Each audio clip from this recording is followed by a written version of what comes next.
rank where the view is nothing less than phenomenal. For how I express and project from my abdominal. The only view better, both my daddy and my mama know.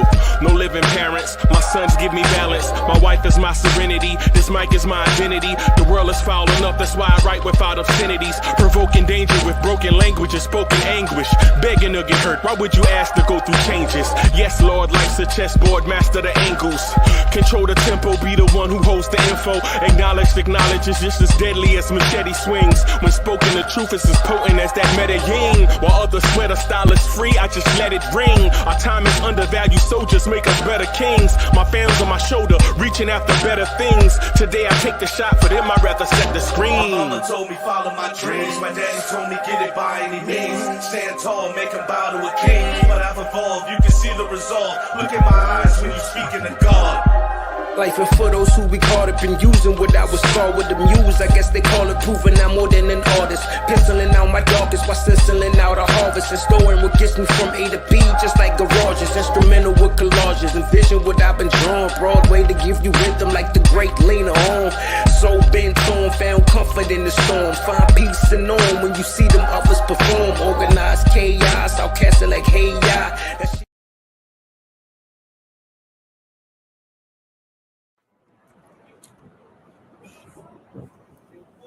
Yo, what up, man?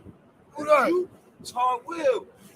Back like 2/5, man. It's your boy Hard Will. What? You alright, man? Alright, what's up? Go get up, man. Go get up, man. I got some money for you, man. I got this phone. Let's see. The KT Wireless. KT Wireless? T-Mobile, man. We on here with some bread. We're going to the Knicks game. We back like 2/5. That's Hard Will? Yeah, let's go. For the love of the game? Yeah, let's go. Well, I ain't never start loving you, boy. We back. We back, baby. Thank you, man. Let's go. All right, Let's man. go.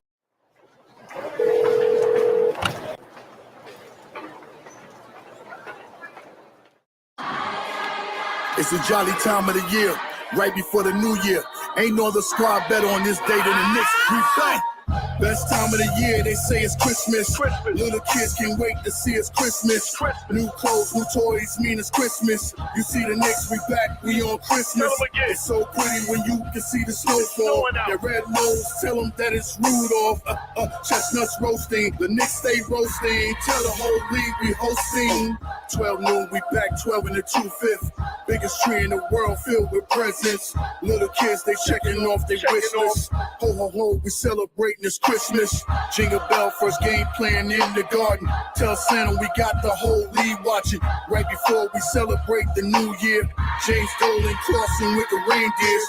Parker decks, they filled with no room garage. When it comes to the flow, this here's eggnog. Best believe your boy, yeah, I'm on my job. Celebrate your Christmas with the Knicks squad. The best place in the world at backstage shopping. I AD my wrist so you can keep watching. Shopping sprees all over, this is Times Square. Then it's back to the game at Madison Square. Best time of the year, they say it's Christmas. Little kids can't wait to see it's Christmas. New clothes, new toys, mean it's Christmas. You see the Knicks, we back, we on Christmas. It's so pretty when you can see the snowfall. Their red nose, tell them that it's Rudolph. Chestnuts roasting, the Knicks stay roasting. Tell the whole league we hosting. Back on Christmas, J Boogie predicted this. You can't say St. Nicholas without Nick in it. The Knicks on Christmas should be ubiquitous, so shout out if you've been with us. Sitting through the interim, feels like we meant to win. Now we got the kids with us. Potential is limitless. Gifts go down the chimney. Try to put the Grinch on me, pinch me, but I'm not dreaming. It's a new reality. New York is in the top seat in seasons. Greetings, Eastern Conference. Defense, the Gardens rocking. Best fans in the game. We don't do the home away split. Catch me at the Staples, baby. I make the sleigh live. 8 gifts pulling up in the Cambridgers. About to lace the garden with a pack of Frankincense and myrrh. Can't resist the urge. Knicks set new squad. Time to burn the competition. Sitting out of you, Lord. Best time of the year, they say it's Christmas. Little kids can't wait to see it's Christmas. New clothes, new toys, mean it's Christmas. You see the Knicks, we back, we on Christmas. It's so pretty when you can see the snowfall. Their red nose, tell them that it's Rudolph. Chestnuts roasting, the Knicks stay roasting. Tell the whole league we hosting. Something wrong with your TV screen. If that orange and blue ain't playing on that red and that green. Favorite players, yeah, but Knicks, they forever the team. Shout out the upstairs, trying to play chess with the team. team going forward. They're making sure the squad is in order. They know we hated on by all opposing reporters. It's torture. New Yorkers, we built for fourth quarters. Show up to the court or prepare for a slaughter. They want to hate on the Knicks. Tell me what that's doing. Get that stuff out of here. Shout out to Pat Ewing. 12 noon jump ball. Just know we enemies. We trying to bring home the gold back from the 70s. Oh yeah, we back on Christmas. Oh no, can it be? Only us Knicks fans know the whole New York energy. If you ain't know what type of tension this is, Knicks Nation will see y'all on Christmas. Best time of the year, they say it's Christmas. Little kids can't wait to see it's Christmas. New clothes, new toys, mean it's Christmas. You see the Knicks, we back, we on Christmas. It's so pretty when you can see the snowfall. Their red nose, tell them that it's Rudolph. Chestnuts roasting, the Knicks stay roasting. Tell the whole league we hosting.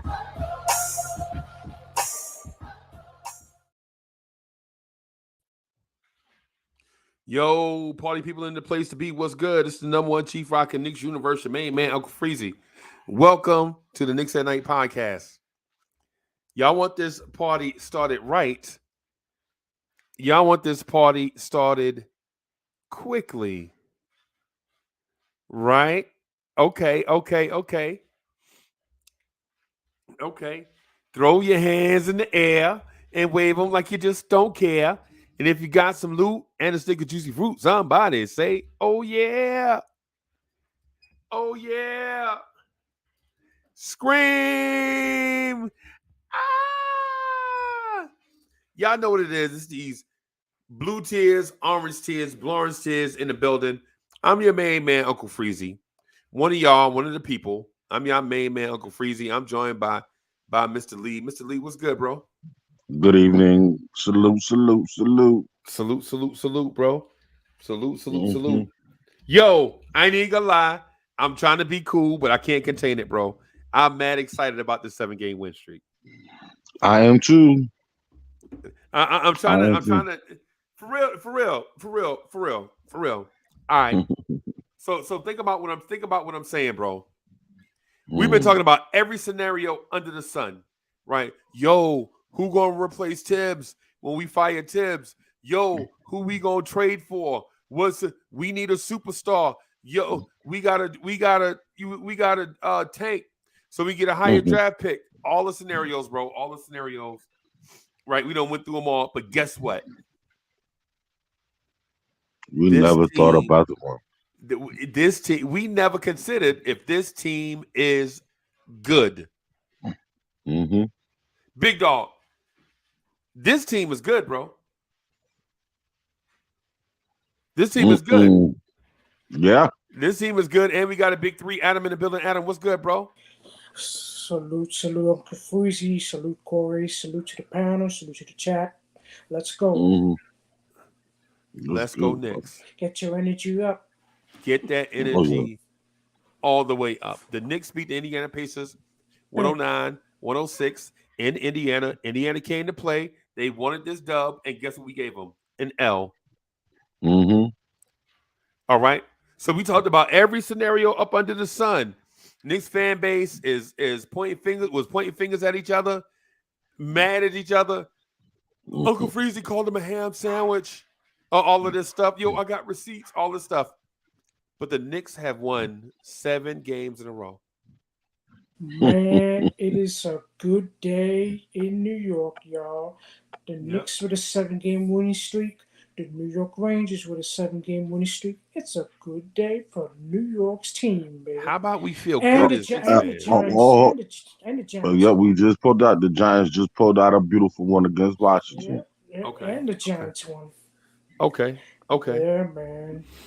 Yeah, man. That's what I'm saying. So my thing is that despite all the storylines and everything that we talked about, because if you rock as much as we do, and we are on twice a day, every day for the most part, sometimes 3 times a day, 2 or 3 hours. You know what I'm saying? Sometimes we give people like 8 hours of Knicks talk, which is bananas, right? Sometimes we're going to talk about stuff that maybe, but the thing I want to talk about, man, so it's 3 things, kind of 4 things, I guess. I mentioned it today on New School Knicks. Like right now, right now, it's a beautiful time to be a Knicks fan. Yeah, man. Yeah, and listen, and y'all, hey, and Thomas Trang, listen. What I'm saying is this. Yo, hey, shout out to Knicks for Life. That's my man, bro. I love that brother, man. Shout out to Knicks for Life, man. I love that Hey, brother. salute Knicks for life. I called him the other day. He said he was gonna call me back, and I'm still waiting. You should tell for him you to to call me Hey, back. Freezy, you should tell him to hop on the panel. Yeah, hey, man. I'm still waiting for Knicks for Life to call me back. He was like, yo, I'll Yeah, call you back. man. So what I said is I'll hold my breath. So I started holding my breath for Knicks for Life to call me back. Knicks for life. If you're hearing this, come on the panel. Join us. Now that's my man. That's my man. Yeah, Hey, Knicks for Life. I That's my remember dog right there. I remember he was rocking with Ron Cleveland. That's my if dog you're right hearing there, this, man. Ron Cleveland, hop on. Join us. Yeah, man. Yeah, man. Hey, man. Knicks for Life. That's my dog right there. One of the realest in the world right there, man. That's for sure. But listen, what I was going to say, what I was alluding to before I got distracted by the bromance, which is, you know what I'm saying, me and Knicks for Life. And y'all got to check us out eventually. I got to get my stuff together so we can start back doing vibes and stuff. But yo, there's 4 things that I want to think about. And if y'all just let me put them out there, then I'll move out of the way and then we could just rock generally, right? But today I wanted 3 things and I got 4, right? That's why the Christmas song kind of meant something to me just now, right? So the first thing I wanted was to beat our longtime rivals, the Indiana Pacers, right? Did that. That's what I wanted. The second thing that I wanted, right, is for us to keep this win streak intact. Right? Right? That's what I wanted. Right? The third thing I wanted was to make some progress in the standings. And I got that also. Right? And so when I mentioned these 3 look, hey, Corey Lee, look what I'm doing. You see what I'm doing? I see 4. Yeah, you're going. You said 3 things. You got 4 points. I used to box, bro. That's all good. That should tell it all, bro. I say 3 things to put up 4 fingers. That should tell it all right there, right? But the fourth thing that I got and I wasn't really expecting is validation that the Knicks have a big 3. Yes, sir. I didn't expect it, but I got it. Adam, you ever got something unexpected? Like say you ever went to a fast food place, man, and you ordered a number 7, they give you your number 7, they throw all these napkins on top, and then you reach out in the bag, and you got like an extra burger in there. Yeah, man. You know what I'm saying? You say, oh, okay, they took forever, but I got an extra burger in the bag. Okay. Mm-hmm. You know what I'm saying? Yeah. That's a makeup call. Yeah. See, you know what I'm talking about? Yes, sir. Like, and I ain't trying to, for all the married men out there, I ain't trying to get y'all in trouble. But you know how when you finally find let's call her Knicks. When you finally find Mrs. Knicks, Mrs. Wright, and then you find out she can do something else too. Like, damn, bro, she can cook too? Oh, my God. Oh, my God. That's what I feel like right now. Mm-hmm. That's what I feel like right now. Like, I got the 3 things that I wanted, and then I got a 4th thing too. And now I'm like, I can't. What?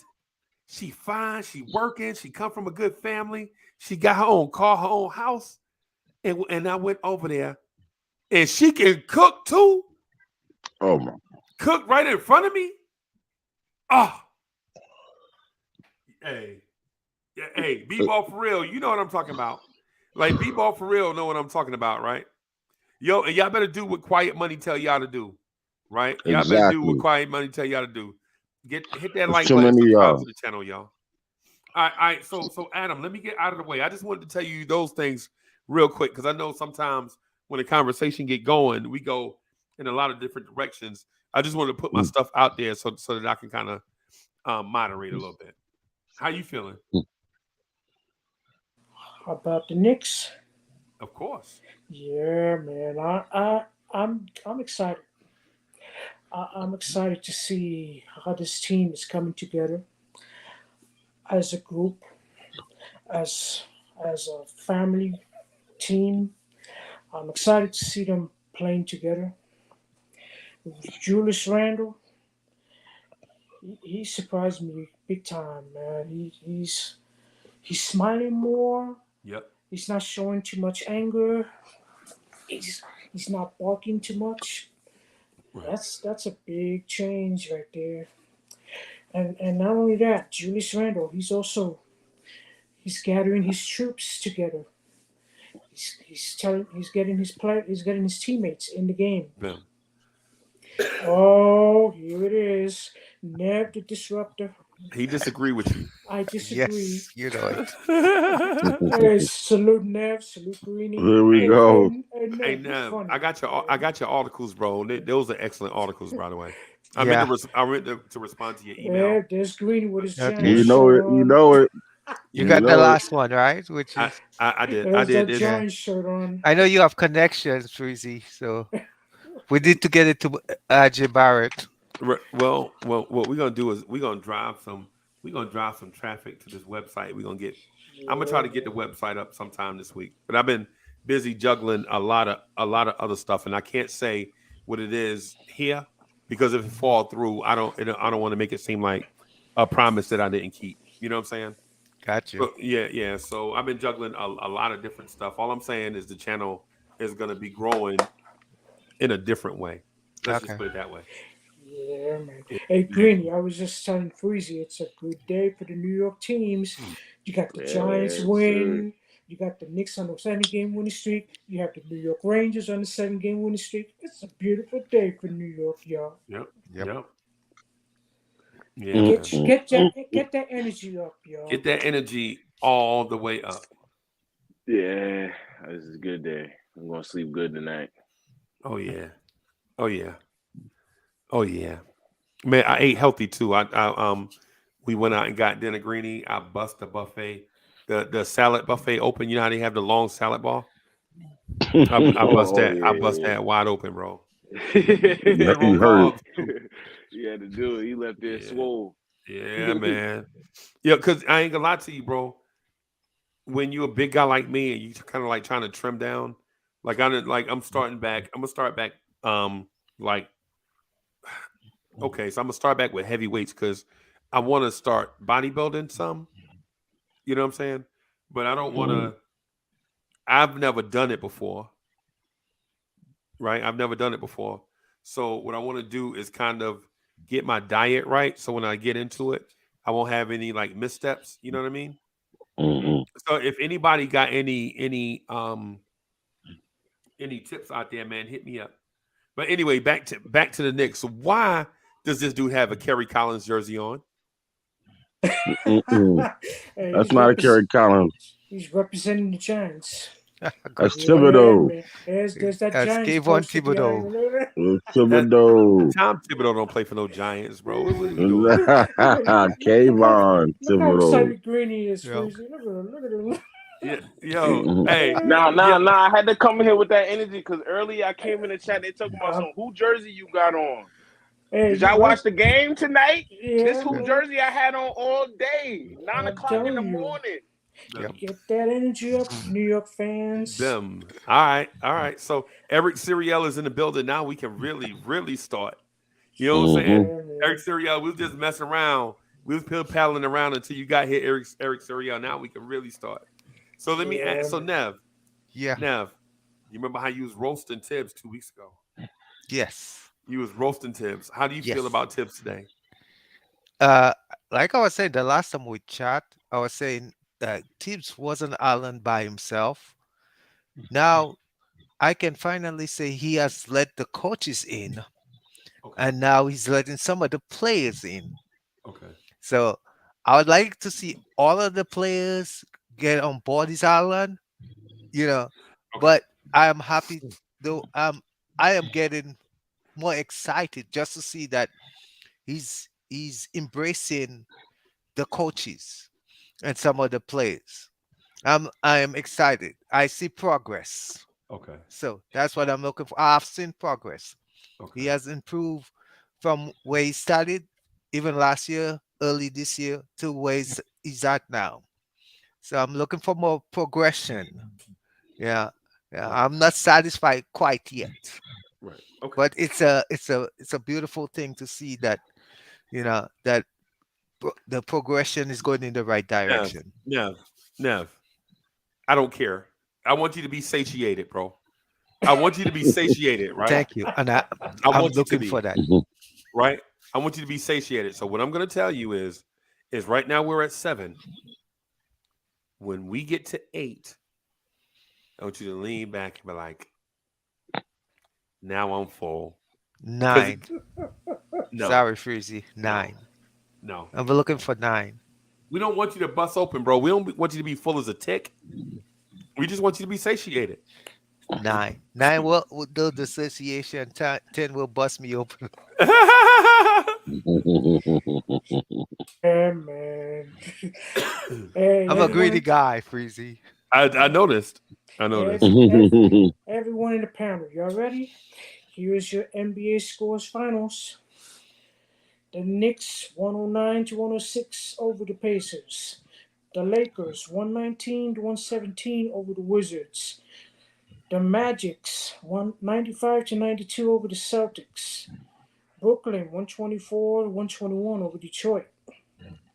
The Warriors 126 to 110 over the Raptors. Okay.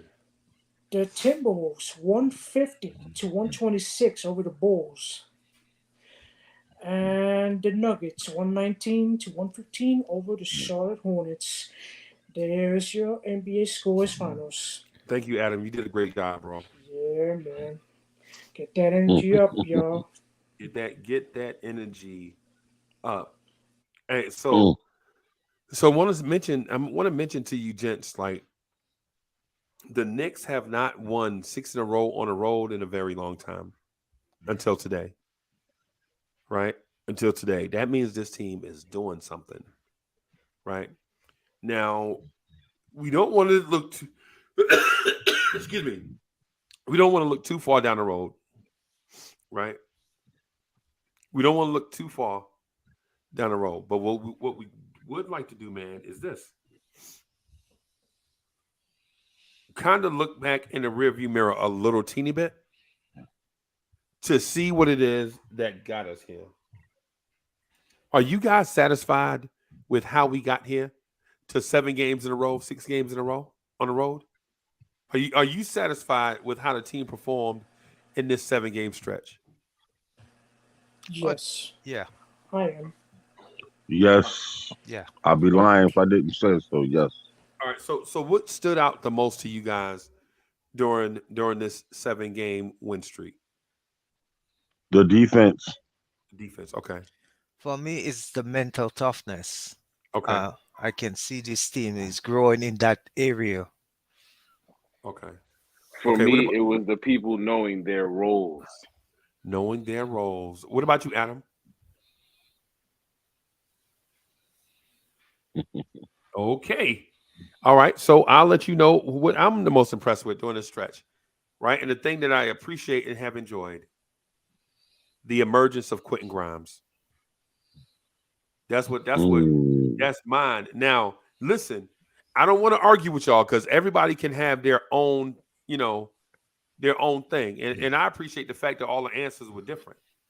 You know what I'm saying? So whoever said the defense, I was thinking about that too. Right. And whoever said mental toughness, I was thinking about that too. You know what I'm saying? So everybody answer sounds like they're just about in line. But, when I ask you a tough question, like name the most important thing, I mean, you guys pointed out a lot of different things, man. A lot of different things. But Nev, do you think our mental toughness will be tested in this upcoming stretch? Or do you think we've cleared an obstacle and we can maintain this level of mental toughness as we play tougher opponents? I think a little bit of both. I think we have cleared the obstacle with some of the plays. Some of the players definitely have surpassed, have reached that goal. You can see now. Julius is at almost at that level now where the pressure is not affecting him. He Okay. can handle the pressure. Okay. RJ is still uh, a further back along the way where the pressure of the situation tends to get to him. Okay. I don't know if he's there yet. Brunson is clearly surpassed everybody on this list. Brunson is in a total different category. So we have players that are in certain levels. I think Grimes is much lower than RJ. You know, mentally, he's physically and knowing the what he needs to do is there. Mentally, he hasn't reached that stage yet. And some other players, some lesser players, they're just not there yet. So that's where I see the growth coming. It's the younger players. Okay. Yeah, I freeze you. I think I had my. I know it's kind of my complicated answer, but I No. It's layered, definitely. Yeah. It was layered. There was a lot of stuff in there. I would pick it apart, but what's good, Adam? I mean, not pick it apart like that, but you know what I'm talking about, Nev. Like yeah. Yeah. I think I had my mic muted, so my answer was to this Knicks 7 game winning streak is team communication Okay. that led to the winning streak. They're doing a very good communicating with each other on the court. Okay, that's excellent, bro. Yeah, man. That's excellent. Communication is key. Right. And you know what? And see what I think we had been seeing is verbal communication say early in the season, but now here recently we're seeing more visual and more demonstrative communication. You know what I'm saying? Like things are not important no more, they're imperative. You know what I'm saying? And so while we think that all those things might be the same, they're not. There's a difference. There's a step up in urgency. You know what I'm saying? Like they may have felt like if they didn't turn this ship around before too long, that the season might start slipping away. You know what I'm saying? And so it puts us in this situation like, you know what? We better get this show on the road or something's going to happen. Mm-hmm. So Lee, do you think the front office said something to him? I think more so I think it was more so it was said through coaching. Do you think the front office said something to the coaching staff? I think so, yeah. They better figure it out. Some heads going to start rolling because it was ugly for a minute. What do you think they said to Tibbs then? I mean, I understand what you just said, right? Mm-hmm. But I'm talking about like what do you think they said like in a front office type of way? Like what did they say? They said to him, Tibbs, you need to put your best foot forward or else it's not looking good for you. Okay. I'm gonna say I don't think the front office addressed the team.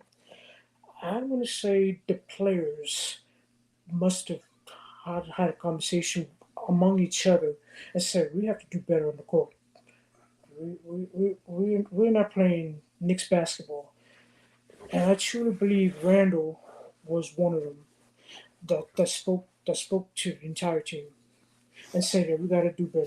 Salute Jay Boogie. Jay Boogie, what's good, bro? Yo, Jay Boogie. Salute Jay Boogie. Your song with Cully is dope. And Papa Left and Cully. Yeah, man. Yep. Yeah, Jay Boogie gonna come on and say, I bought a color TV so I can see the Knicks play basketball. Everybody say, oh, maybe am I the only one that remember that song when it first came out? Nope. I used to listen to that joint on Kiss. We used to be on the stoop. Man, listen. Yep.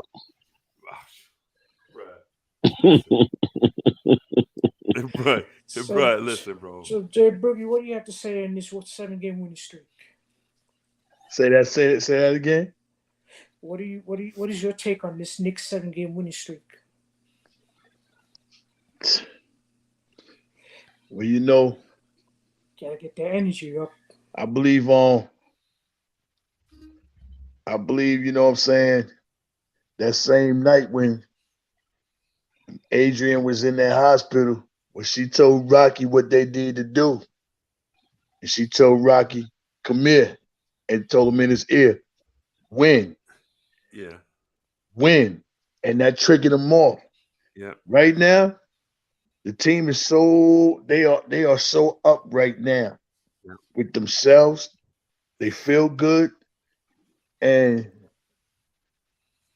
whatever Tom been, you know what I'm saying, giving them, they seeing that it's working. Right. And they believing in them. You know, the team really turned around on that on that dinner. On that dinner, they got together. Right. Mm. You know what I'm saying? Yep. They got together on that dinner. Even with the losses that came after that dinner, it still brought them together. Still brought them together. You know what I'm saying? And that's the most important thing it is right now. The team is for one another. They playing for one another, and they're responding to the coach. Everybody was like, "Yo, he might have lost the locker room, blah blah, this, that." And they was going through a figuring out, stage. Orientation. Yeah, and hey, right now, it's what's happening.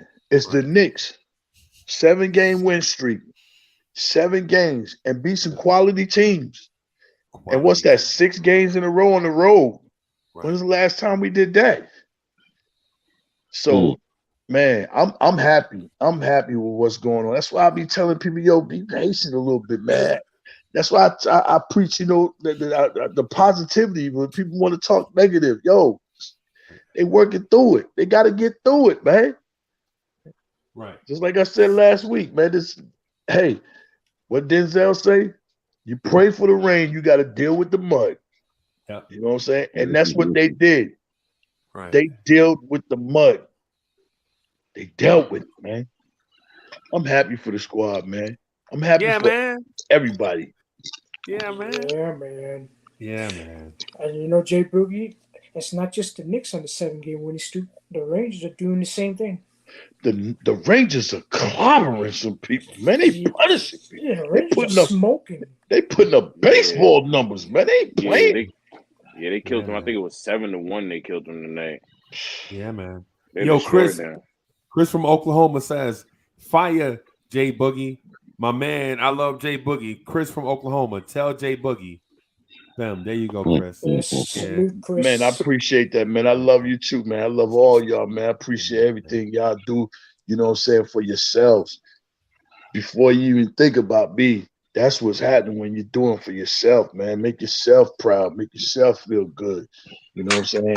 I like to see that. I like to see people smiling and people happy and, feeling good. That's what I like to see, man. I don't want to be walking around all day, every day, you know what I'm saying, with a frustrated face, you know what I'm saying? I be listening to some people. How is it that you cannot say not one thing nice about Julius? That one thing is always, no matter what he doing, we winning games. It's some people out there that still can't say not one nice thing about the guy. Right, Jay Boogie. Hey, I got one for you too. What you got? They can't say nothing nice about RJ Barrett, and RJ Barrett has scored 22 points or more in 5 straight games. And shooting 40% from 3. Right. Like, come on, bro. I think RJ don't found a new way to come into the season. He came into the season all wrong. Yeah. So I think he's, settling in right now. Mm-hmm. He's settling right on down and right on in right now. And even in that month that we said he was struggling, coming into the season struggling, this time last year, RJ Barrett was averaging 12 points a game. Excuse me, in that month that Barrett was struggling this year, he was averaging 17 points a game. Now, based on the school, the education from the Northern New Jersey public school system, Hudson County, 17 is more than 12. Right? I mean, RJ did struggle. We ain't gonna lie. We saw him miss a lot of chippies. We ain't gonna lie. We ain't gonna dispute that. RJ Barrett will miss a 1-foot chippy in a heartbeat. But his struggles are not as profound as I think a lot of us thought they were, especially compared to last year. Like at one point this year, he did look like one of the worst players in the NBA, right? But he turned it around. Now he scored 22 points a game in the last 5 games of the season. Yeah. Oh God, dog it! I started bringing up numbers, and then look who showed up. Bim, there he is. What's up? What's good, Dre? What's good, Dre? I'm chilling, happy we keep winning. Happy That's we all I keep can ask winning. for. Dre, did you know that RJ Barrett scored 22 points or more in the last 5 games straight? I did know that actually. Because he's the machine. Yeah. I got to keep tabs on that type of stuff, man. Of course. Right. I have an agenda to push. I'm pro RJ. Clearly. Oh yeah, that's right. My bad. My bad. So RJ Barrett is averaging 20.7 points per game in the month of December. He's shooting 43% from the floor, 40% from the 3-point line. Despite now, think about this when I tell you, hold on to everything, right? RJ Barrett is shooting 40% from 3, right? And he missed all 5 of his 3-pointers tonight. If he could hit a shot, yeah, like it's something or the other with RJ. It feels like if RJ's finishing in the paint, God decides to take away one of his other attributes that's hit or miss on a given night. So he was pretty much almost flawless in the paint tonight, but couldn't hit a jumper to save his life. Right. And his passing was off tonight. Oh yeah, his playmaking was real bad. Oh, bad feel. Yes, he had. This is what Jay Boogie. What I'm gonna do is I'm gonna send, because all RJ Barrett's flaws, and everybody has flaws. So I'm not picking on him, right? I have flaws, man. Listen, I ain't even gonna lie. That salad had me so old man feeling after I ate it earlier. So everybody's got flaws, right? Yeah. But I'm gonna send RJ Barrett a record by Otis Redding called "Try a Little Tenderness." See, because when RJ Barrett gets to the rim, he does stuff too hard, bro. You know what I'm saying? I think he needed to try a little kiss, little caress, a little squeezer, teaser. Don't ever leave her. You know, try a little something like that around the rim. Nev, listen, I know you a young man. You don't know nothing about Otis Redding. I understand that. You're a young man. Nev looked like he in his early 30s. Right, so Nev, so I know you don't know nothing about Otis Redding, right? But no, I don't actually. Yeah, but Otis Redding, Wilson Pickett. Oh my God, man! No. What? That sounds like musicians. I don't know much about music. Okay. I ain't gonna go. I ain't gonna go there with Donnie and Sam Cooke and Jackie Wilson. And none of that, man. I'll just, but I will say this though. RJ does have to figure out a way to get that touch right around the rim. He's got to. It's coming. It's coming. I think he got it. I think he got it. Good tonight. He had it tonight, at least. As far as getting the shot up, passes were hard. He was 10 of 19. He missed 5 threes. So that means out of what?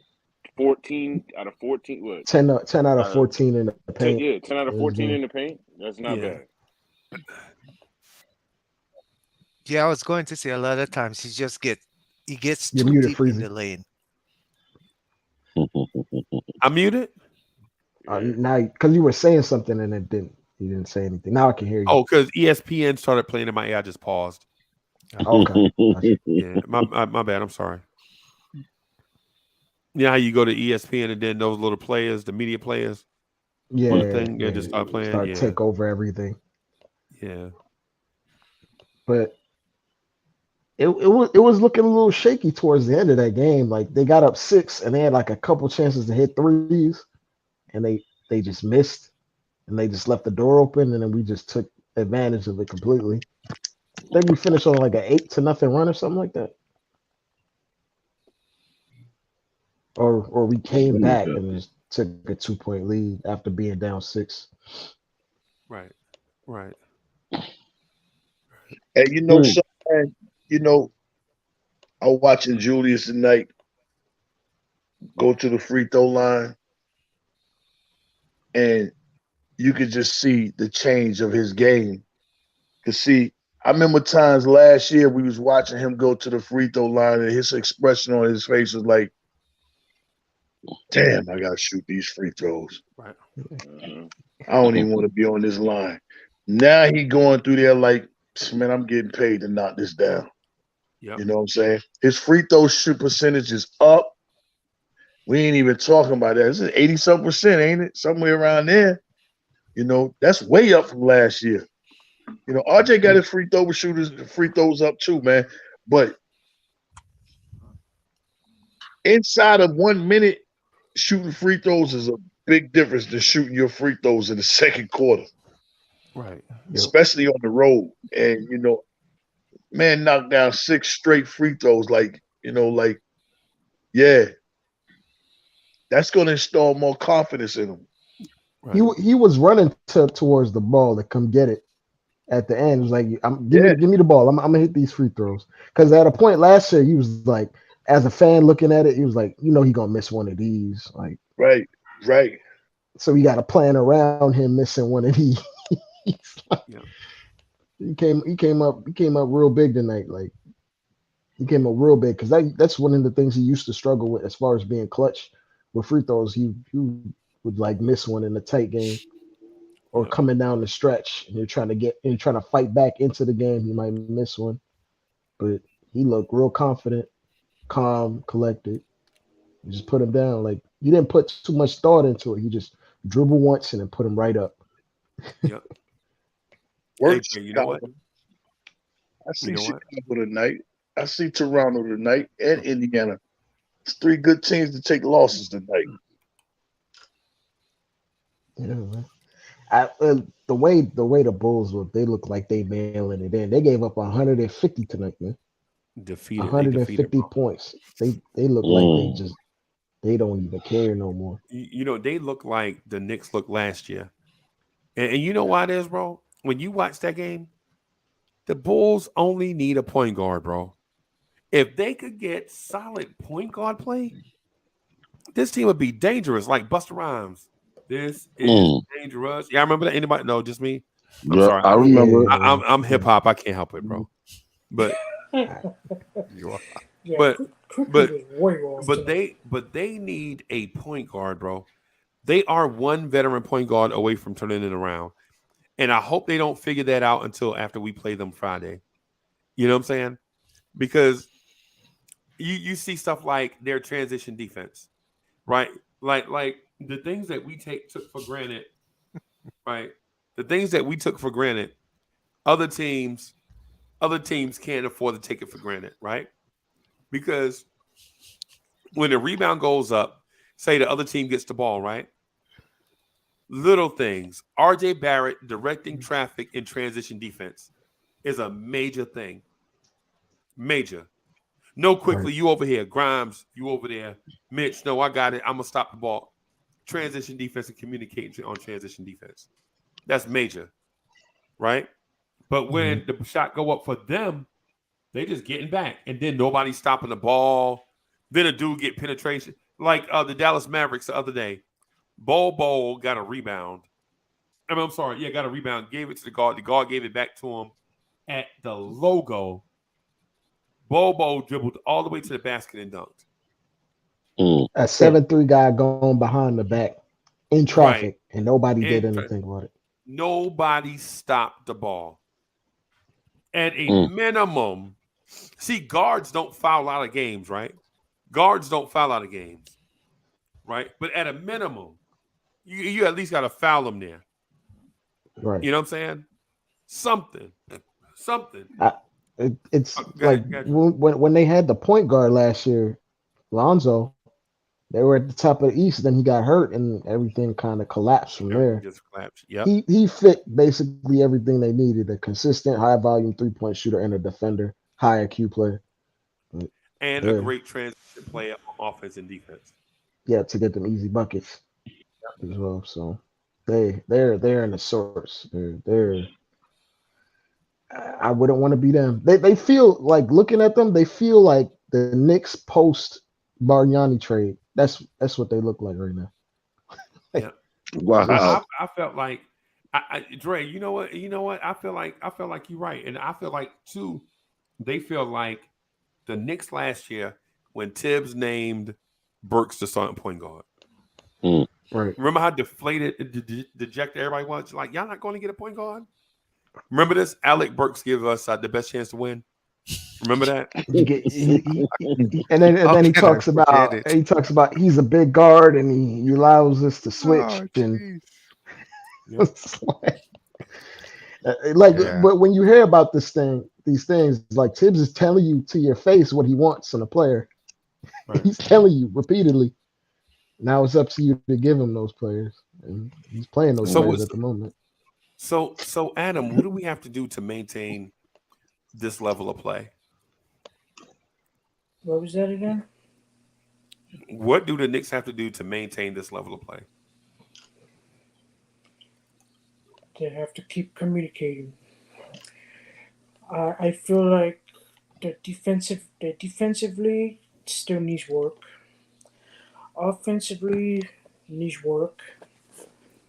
But overall, the team is playing good together with communication. The longer they communicate, they're going to continue to have this winning streak going. If they're not communicating, yeah, they're not going to win because no one is talking to no one. Right. Team communication is key for success. You think so, Lee? I think so as well. Communication, but also too solid defense and playing within your game as a member of this team. You know, I want to see a lot more out of Mr. Grimes and as well Mr. McBride. Okay. I need them. I need them to play play bigger roles in the scene, but still play within their game. Okay. All right. Can I give a little piece to that as well? Yeah, go ahead. Confidence, mental toughness, and contribution from our young players. Those three areas, which includes what Adam says about the communication part as well. Okay. Can I share with y'all a little bit of my trepidation? Sure. All right. When teams get hot, coaches around the league take notice. Right? My fear is that Tom Thibodeau schemes against guards, the things that have us out to this win streak, is on coaches' radars now. And my trepidation is a championship level coach like Steve Kerr is going to watch this defense on tape for the next 24 hours and figure out a way to pick it apart. And then from there, every coach around the NBA is going to have a blueprint on how to defeat a Tom Thibodeau defense. And hey Greeny, am I a nervous Nelly, or do I have a legit point? I would say nervous Nelly. Yeah, I was about to say that too. Yeah, because my fault, Nav. You can finish. My fault. Yeah, because we have changed our defense, and the drop defense was giving us major problems, and it still does whenever we play it. So the switching, it's absolutely. I like the switching, and I like the trapping. Because we have, like I said, we have players that can go 1-on-1. Tonight, every time we switch, and Julius Randle was on Halliburton did not score. I don't think he scored once on Julius Randle. Right. And I've been saying that since the season started. Julius Randle is our best defender, and I like him to be on the best player. So I don't. if we go back, if the only way I see us stumbling, if we go back to that drop defense, because we tend to give a lot of frees, open frees, wide open frees. And even on that drop defense now, um, the weak side help is not coming all the way. The weak side helper is not coming all the way into the paint. You You're not see, supposed to. It's not designed to be that. but that was happening Yeah. before. We were literally having the weak side helper in the paint and sometimes all the way on the other side. As you can see, Jalen Brunson intercepted several passes because he's not coming all the way in the paint. He's staying out there and try to cover the guy on the weak side. You know, and that's how he got like two or three intercepted balls. Right. Yeah, wanted to comment now. Like Pause. we do the drop defense to overcompensate for the fact that our guards were pretty bad at getting over screens. Right. So we were trying to like funnel teams in the paint and give them less options. It's just if you don't necessarily have high IQ defenders, it'll put you in a situation where you'll end up giving up a lot of shots. Or if you don't have really athletic players in the drop that can cover up a whole lot of ground. But to answer Freeze's question, I feel like you're being a little bit of a nervous Nelly. Even though Jordan Poole did drop like 40 tonight, the thing is, teams like how the Warriors structure their offense, in theory, it sounds like teams copy them, but they don't necessarily have the personnel to do it correctly. And they don't have the high IQ players that are playmaking. So, like, for instance, they really have guys like Draymond and even to a lesser extent Kevon Looney being like passers out the high post and playmakers for shooters off ball with constant off ball movement and off ball actions. Like teams are not trying to do that all game long, nor do they have the players that can be exploited towards that type of defense that we do play. So, like, for instance, if Jordan Poole happens to get 30, I wouldn't think too much of it because for the most part, it's still a simple pick and roll league. And we have like a lot of guys that are pretty good at being point of attack at pick and roll defense. Other teams don't run their offenses like the Warriors, nor do they have the personnel to do it anyway. I tell you what's going to happen. Jordan going to come to the Garden and shoot the Golden State Warriors out of the building. I can He's see getting it ready. too. He's going to come here and think that so many historical players don't came through and made a mark inside this building. Now Steph ain't playing. Maybe this is my turn, and he's going to shoot himself out. I think you just like you're over. One thing for sure, Steve is a great coach. We know that. He's a philosopher. Yes. I think very deeply. Yes, on that sideline. That's what he does.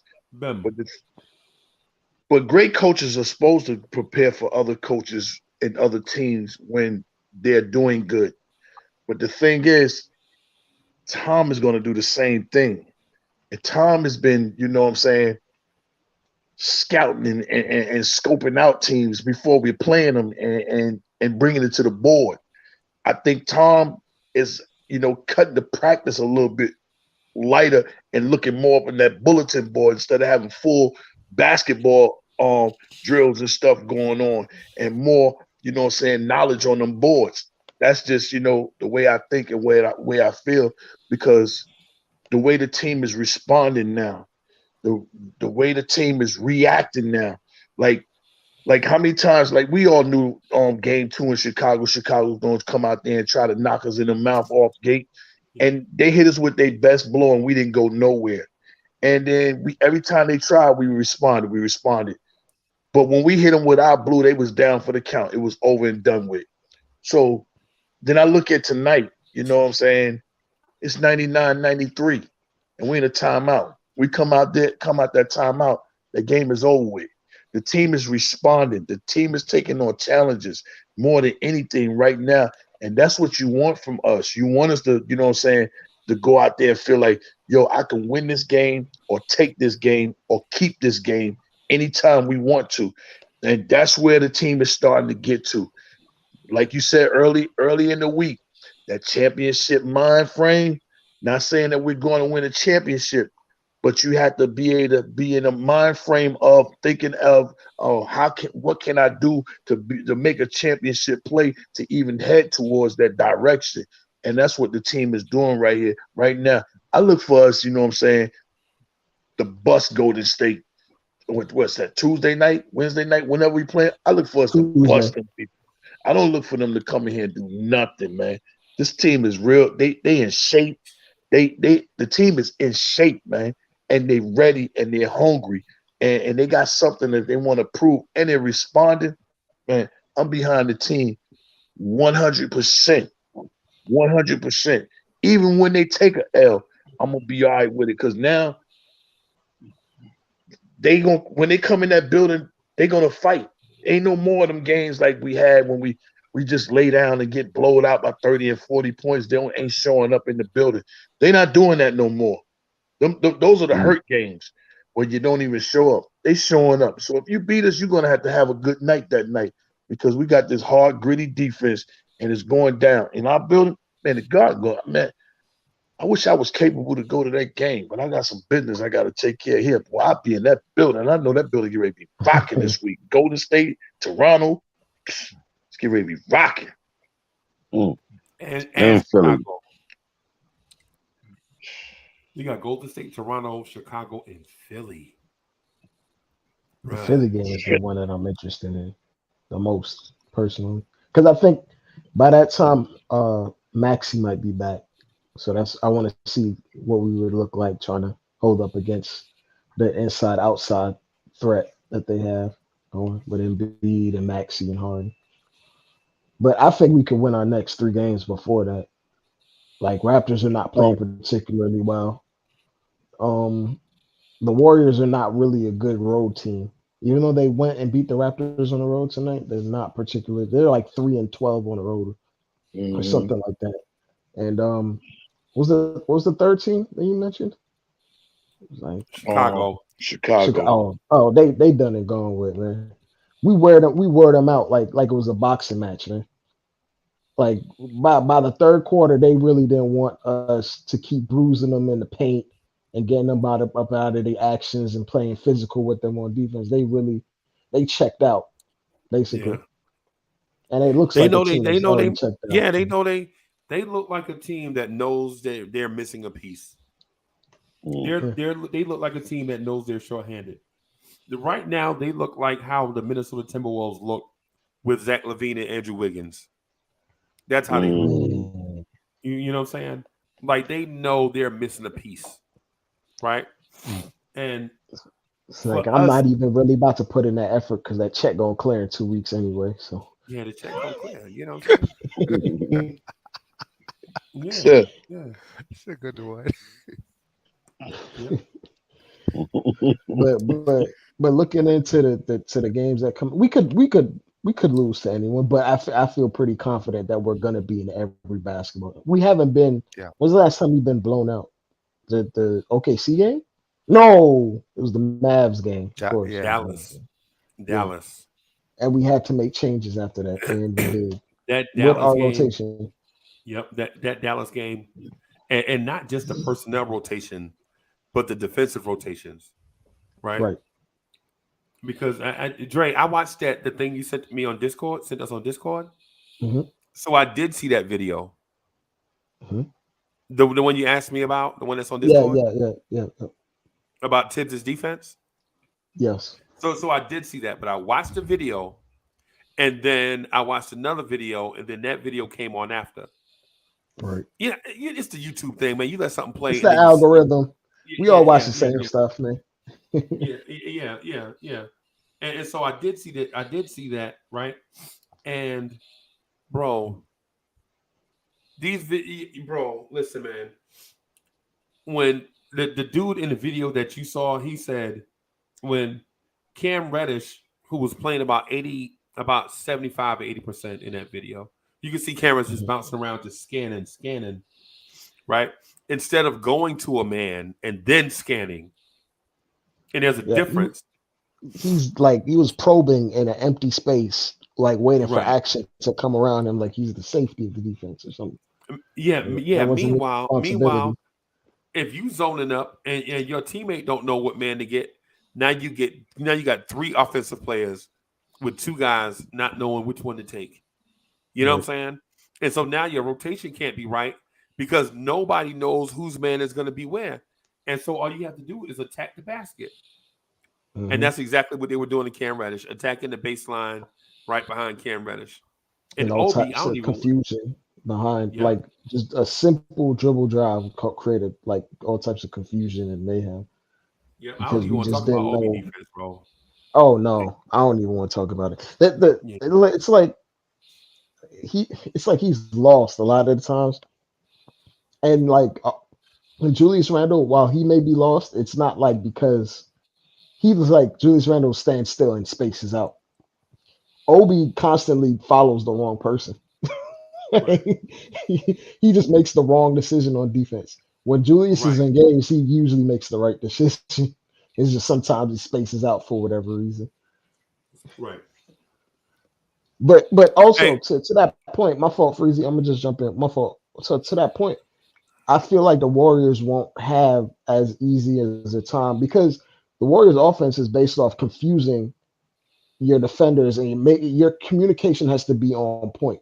And when we right. have Grimes out there, when you have RJ, we have Deuce and IQ, our communication on the defensive end as far as switching and who's getting backdoor and who's watching this, that, and the third, our communication have been much higher, much cleaner, and our switches have been much more crisp. So I don't Right. feel like the Warriors can take advantage of this to that Hey, effect. It's easy. they ran a play. They ran a play tonight, right? Um, recall I ran a play where a 3-point shooter went and stood in front of Randall. Randall was attached to a man. A wide open 3-point shooter went and stood in front of Randall, right? And while Right. Randall was looking at that 3-point shooter, number 23 from the Pacers came around a curl, came straight down the lane and dunked uncontested, Right. right? And you know what that is, right? That's a coach drawing up a concept, right? On the fly. Yeah. Yeah, on the fly. Like, hey, listen, their backside defense is looking to close out on these 3-point shooters out here, right? So while he got his attention on them, we're gonna turn this corner and go right down the middle of the rim, right down the middle of the basket. Mitch is away, defending the screen, right? And the screener screens for, or the dude that gets screened for comes back and screens for the screener. Y'all know Right. that as the Spanish pick and roll concept, right? The Mhm. screen guy comes back and screens for the next guy, right? Or I'm sorry, the guy that gets the screen comes back and screens for the next guy, right? Yeah. Randall sees that it's jeopardized, right? And before he can move, Aaron Neesmith is already bombed, going to the rim and dunking. And what it looked like was Julius Randle wasn't paying attention. So they ran it again. Randall steps up like to the corner of the paint, the elbow area, Yeah. steps up there. They kick it out to Halliburton. Halliburton had a 3. He couldn't get it off. He tried to ISO on Randall, and then he had to throw up a desperation 3-point shot over Randall. Yeah. So both coaches made an adjustment to concepts within the same game. Right? Now, I know people are like, well, how do you figure all that stuff out? Nah, you don't run a play one way, right? See it not work, not make the adjustment, and just keep running the same dumb play over and over when you know it ain't working. That don't Right. make sense. Right. It's just about having feel for the game and your players and knowing tendencies. So when you see something happen, it's reacting on the fly. And like Kerr does a pretty good job of doing that. Also, like his players are pretty smart to pick it up before he even has to say anything. Right. Like Draymond, for example, he's very, very smart. So Very. it's like having an extra coach on the court, basically. Right. Hey Greeny, I see you over there, man. I see you over there looking like you look over. I see you, boy. Hey, listen. Hey, yo. Matter of fact, hey, yo. Hold up.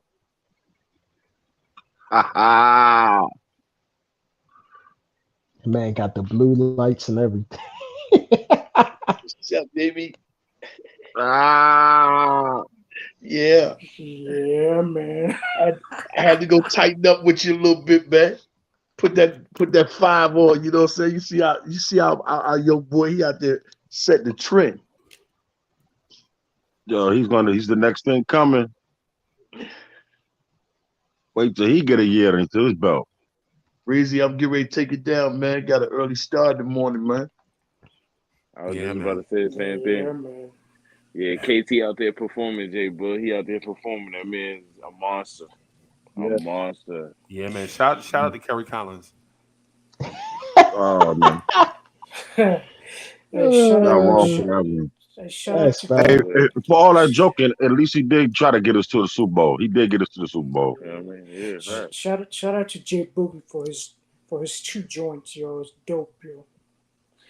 Appreciate that, man. Hey, shout out to William DeFigure Perry, man. Shout out to him. Aiken, South Carolina. Yeah, man. K-Bon was out there playing like he got a 5 and a 6 on his jersey. Yeah, man. 65. Yeah. You funny for that one. Shout out to Thibodeau, bro. Hey, man, but I'll tell you, I will tell you this. On most nights, I'm very impressed with Ben Mathurin. Tonight, I was very impressed, but I was more impressed with the way Quentin Grimes handled him in their matchups. Yeah. He legit gave up the ball and kicked it out instead of attacking Quentin Grimes. He used his aggressiveness against him. Like he would give him like a bit of an inch to attack, but he would always just be right on his hip when he's attacking the rim. And it was pretty good defense. Like at times he was being a bit too aggressive. Like he almost, I don't want to say it, but tonight he was looking like RJ of earlier this year, where he was just attacking, but it just wasn't really working. Right.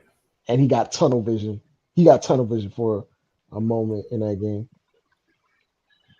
But hey, why Julius cross over and jump off the wrong foot and dunk on that man and looking like Das Effect like that, man? Looking like microphone check. Microphone check. Yeah, man. RJ with the hezzy hard dunks going, man. That's how you finish, RJ. You be forgetting how athletic these guys are just because we see them every day, but then they do something. You're like, oh, I forgot you got that in your bag. Yeah. I forgot you had. I forgot. You see it every 5-6 games where they posterize somebody. He's like, oh, you got that in your bag. That's what old man Dre. That's what old man called thayao. Oh boy, he got that thayao. You know what I'm saying? Yeah, man. Yeah. I'll get ready to take it down, man. Y'all have a great early start. Hey, before you get out of here, Bud, can I see that jersey just one more time, young beautiful sir? Yeah, man.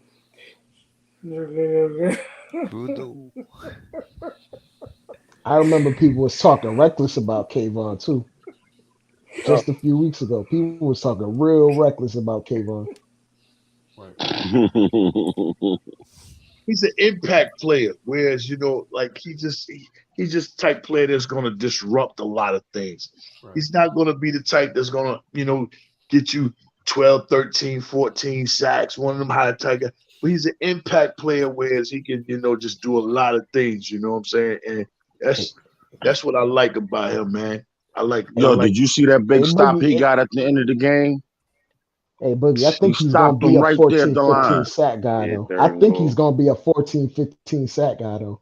Oh, yes, he is. He's just getting up to, I want to talk about the Jets no more. They Yeah, don't they even, dead don't right even. now. I don't even. Let's talk about the Jets, bro. Let's talk They about had the real one team. job to Oh do today. God, They had one man. job to do, and that was to help their big brother, the Giants, and they didn't do that. Man, I'm trying to get Couldn't them get the people out job of our done. locker room. That's why. That's because they big brother don't have no game. Their little brother has. Their Stop big it. brother has some Stop it, game. Freezy. He wouldn't need no help. Stop it, Freezy. Yeah. Stop it, Freezy. We got room for you though, Oh, man. We got room because you my homie. Because you my homie. Yo, they gave me a special pass to allow Freezy on the team. Bim, bim. It looked Yeah, we like the man. we big brother just punched him in Hey, the Freeze, face. Freeze ain't Freezy, gonna guess use what it I had though. to do today? I had to knock Sergeant Nick off today. Battle we fought, man. We battled. We fought. I think the score I game was 160. Matter of fact, I beat him 169 to 160. He In the switched up. playoffs, Yeah, he switched up on me and took Lazar out the game and put Slayton in the game. And but I had Granola kicker. You know what I'm saying? To help me get over the hump tonight. right? Yeah, man. Sergeant Nick tried to take me out my own league tonight, man. You All the know way out there in he red Kansas, hot man. right now. You know he red hot right now, bro. Man, he hot, man. He hot, man. He hotter than Grady. You know how Grady used to feel when he go over there with Fred Stafford? Hot. Yeah. You telling me like that, yeah? Well, Hey, God bless, man. I see y'all later on today, man. all right, boss. Alright, Freak the Bacon Boogie. Yeah, man. Yeah, Get man. that energy up, yo. Mm, mm, mm, mm, mm. Mm, mm. Not to completely sidetrack, but man, the Jets were ahead of schedule, which is why the disappointment is Really? so yeah.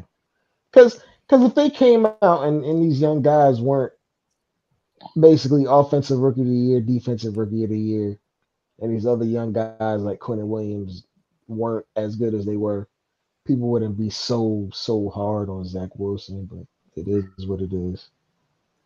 That man has problems. But Yeah, man. that defense letting us down like that, it's unfortunate. Yeah, man. At all points of the game, at that point of the game, you're supposed to hold it down. You think you're a top three defense or whatever, you hold it down right there. You had them under wraps all game, and then you let this slow tight end just basically waltz his way into the end zone, which is ridiculous. But whatever. And Yeah. then they didn't even call no timeouts. They just let the time run out. And this man is running for his life, making throws. They ain't calling no timeout. What was Salah doing? Well, I don't even want to talk about that no I more. think Indiana had. I think Indiana ran out of timeouts. That's what I think. No. I was talking about the Jets, Adam. My bad. Oh, you're talking about football. Yeah. We had terrible clock management, which is why we lost that game. Because we should have had 30 more seconds to get more yardage for the kick. Right. But he had a brain fart. I don't know. Things happen, bro. Yeah. You just depressed the whole show, man. Talking about the Knicks. the other Jets. Right. The only team in the city that's not performing right. Crazy. That ain't nothing new. The Jets are 76 for the Now season. you rubbing it in. All right, Corey. I'm sorry, bro. Shout out to all my brethren who like the Jets. You know what I'm saying? You know, I apologize for y'all, man.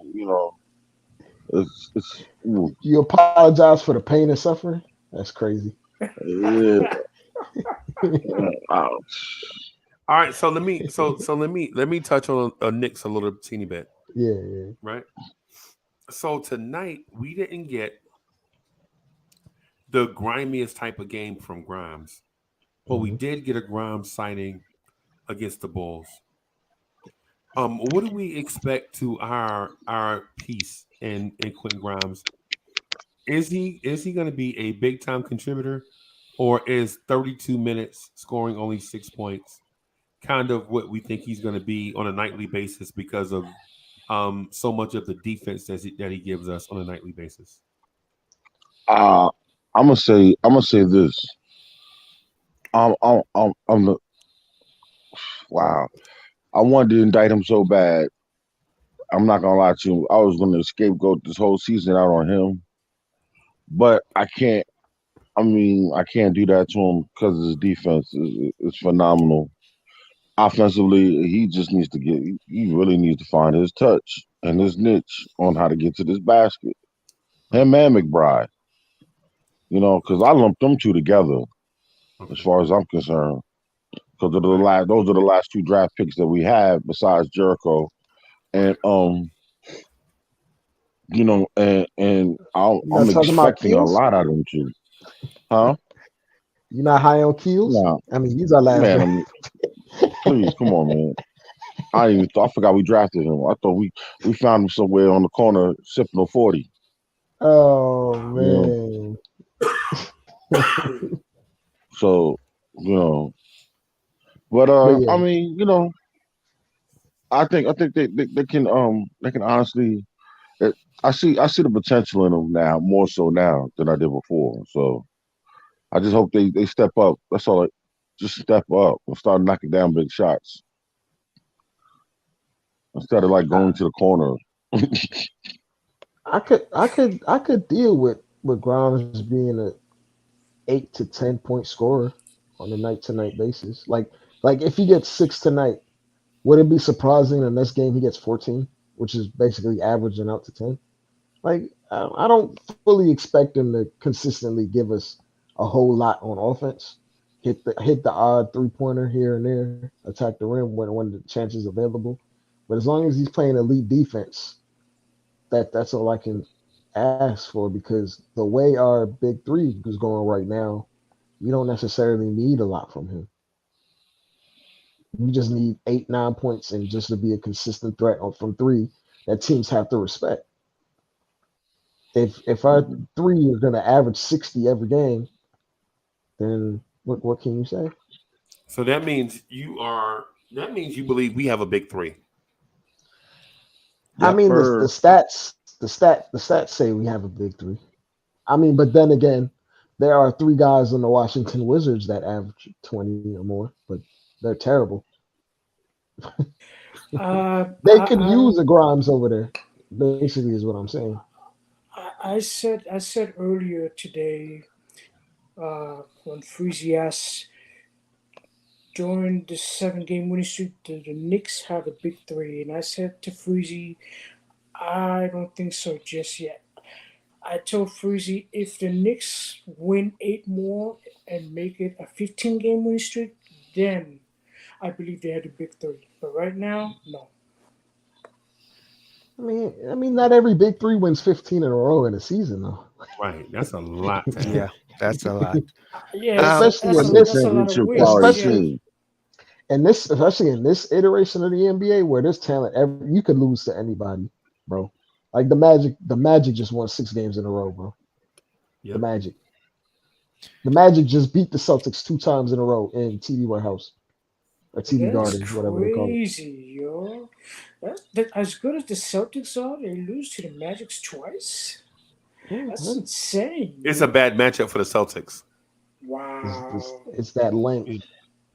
Yeah, because their point guard in Orlando is non-existent, but Marcus Smart Mm. doesn't offer you 25 a game either. And then Orlando can rotate like 5, 6 guys that are long and athletic on Tatum and Brown. Tatum didn't play tonight, but he played the game before. Tatum's out for personal reasons. They lost Yeah, both games, right. but their Oh, their I, their I, length, I'm, like their I'm, length, is giving issues. Like it was a low scoring game today, and Paolo dropped 33. Paolo's special. He's I'm different. looking, I'm looking at Nev, and Nev is like, hmm. I disagree with you, Adam. 15 game winning streak for you to say the Knicks have a big three. Nev, Nev, you not funny quite man. yet, but No, I that's would the say longest win streak in team history, right? Go ahead, Nev. I don't know what the longest win streak in team history is. I think the Hey, only thing I I do remember we won 14 in a row or 13 in a row in 2013. I do remember that. yeah, that's Okay. that's something I would different. say, I'm Freezy, gonna on your point on Grimes, I would say the what all there was a play in the Chicago game that resembles similar what Julius and Reggie used to do, and I would like to see it incorporated in this in with this team with Grimes and Julius, where Julius set the pick and Grimes come around for the open free. 2-man I game. think that we actually have to utilize Grimes more in a more as a feature in our offense instead of just a guy that's just get leftovers. Right now, I that's think. basically that's what he's getting. He's not really a prominent player in our scheme. You know, we haven't sent him outside. We don't run any plays for him. He gets the ball on double teams. But if we can at least incorporate this one play, then maybe he's scoring. He can be more of an impact player on offense because I think he can definitely up his coin. But that's not going to happen until when we start featuring him a little bit more. Right now, that's not happening. Okay. I wouldn't be mad at the 2-man game that Julius had with Reggie Bullock. It's just I think a lot of those playmaking responsibilities and plays we ran, it kind of got scouted out that we wanted to like teams knew that Julius wanted to do that. And we also got a better playmaker point guard. So that also like removed some of the responsibility that Julius had to create offense. And that was one of the means that he used to create offense. So I mean, in a vacuum, yeah, I would agree that we need to use Grimes more, like use his ability to shoot more or ability to put the ball on the floor. On the floor, yeah. Yeah, but at the same time, if for instance, Nav, if you were to do that 2-man game with Julius and Grimes would not be putting the ball on the floor. He'd just be putting the jump shot up because that's how it was designed. It was designed to keep the guy in the corner, and Julius play makes or decides to take off with the ball and go do whatever he needs to do. And that player is an outlet. Yeah, he's like a safety valve. Like he's Yeah. just an option. So it was more so used to figure out a way to help Julius make other guys better or help Julius score easier. It was just it was like a pet play. We always went to it when we bogged down and needed a bucket from Julius. But we don't really need Julius. We can focus on Julius can focus on just finishing because we actually have a playmaker on his team, like a real point guard. Even But though Brunson only had 2 assists tonight, he didn't have but a the ton of assists reason at I all see tonight. this, the reason I would run this play is to get Grimes more involved. We need to get him. We need to get some of these younger players more involved in the offense, and that's one way of getting Grimes more involved. Oh boy.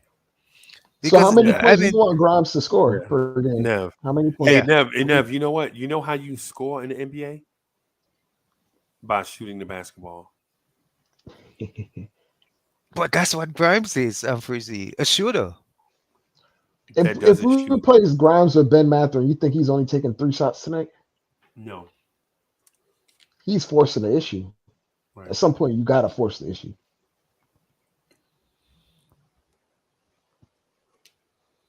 Like I've seen Grimes in the last game take a dribble and get to a step back, and then it was pure, and I'm like, you have this ability at any point to do that, and no one is going to bench. Like Tibbs will not bench him because he plays defense so well. He has autonomy to take 1 or 2 extra shots per game just because he wants to feel it or in the rhythm of the offense. Like he just decides not to. Like I don't know Hey, why, but chat. he decides not Chat, to. y'all thought it was me. Chat thought it was me getting negative all of a sudden. See, I'm a conscientious observer. I was just sitting here eating my midnight snack sunflower seeds. Right? And Nav had to bring up Grimes. But he's your favorite ham sandwich, Frizzy.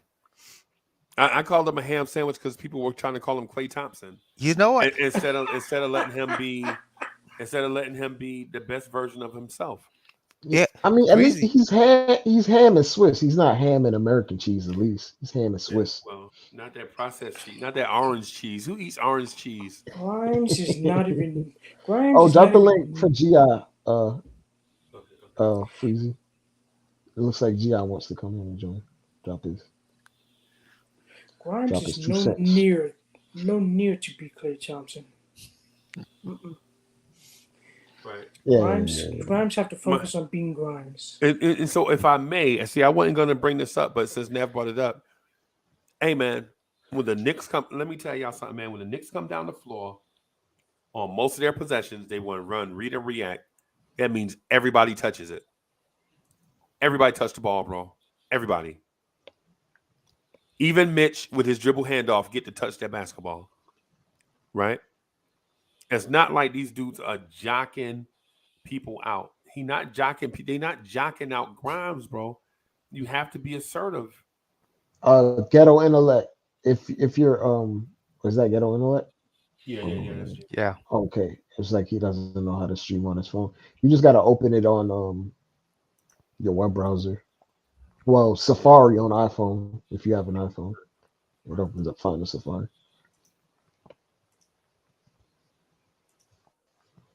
I think he has to give his phone permissions to his microphone and a few other things just to get it to work.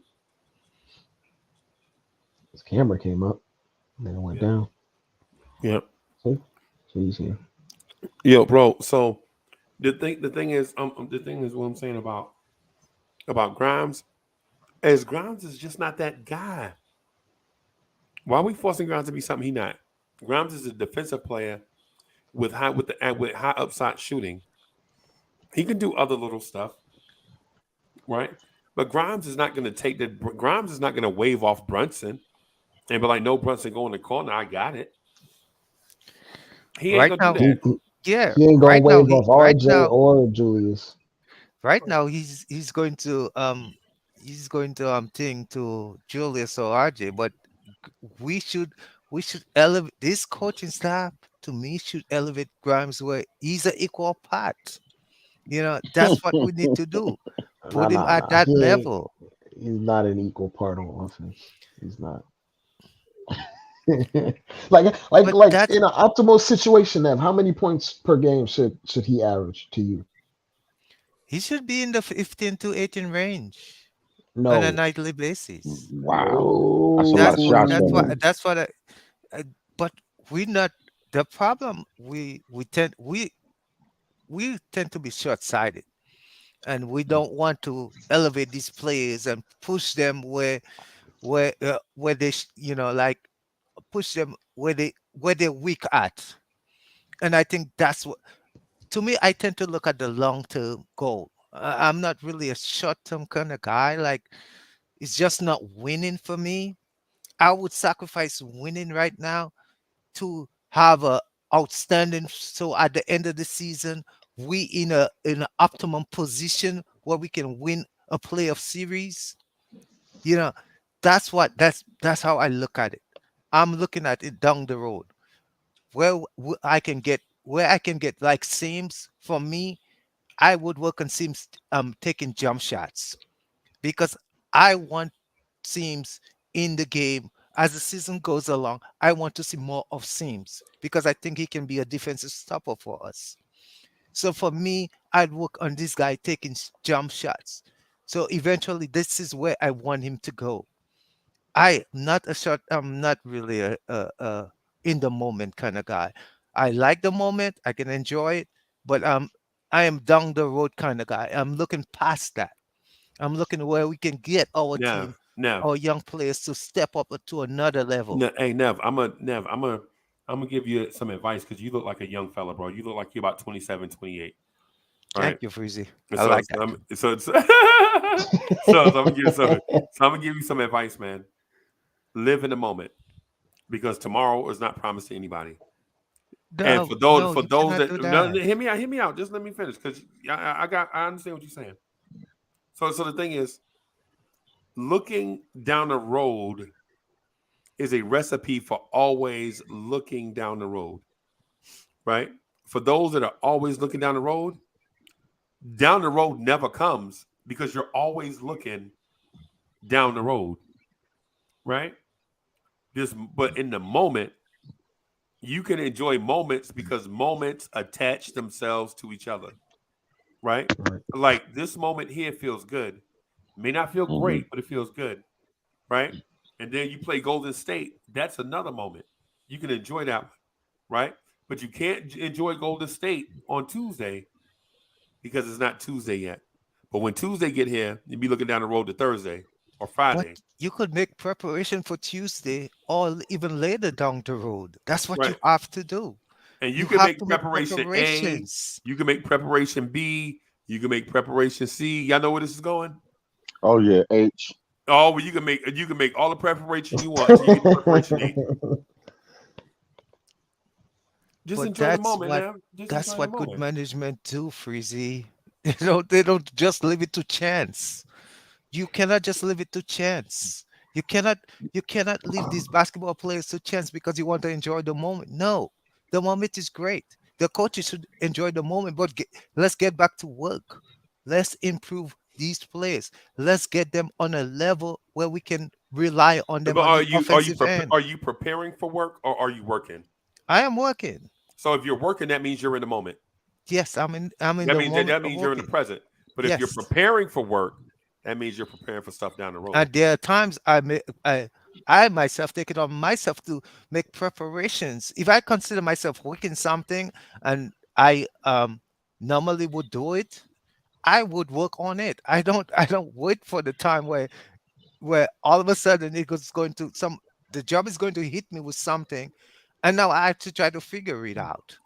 You know, I prepare myself just in case. Hey, it might come, it might not come, but that's why we do the preparation. That's why But are you prepared?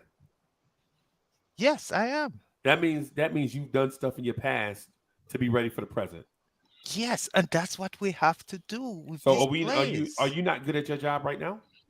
I'm pretty good at my job. I'm You're probably one of the best at it. you're great at your job because of things that you did in the past. It impacts what you do in the present. But if I didn't make those preparations, I wouldn't be that good, Freezy. And that's what I'm talking about. Right now, if we don't make the preparations for later down the road, and we just say, hey, it's good enough to get, to have Randolph scoring all the points, to have Brunson scoring to all the points, to have RJ scoring points, and the rest of the guys, hey, just treading water.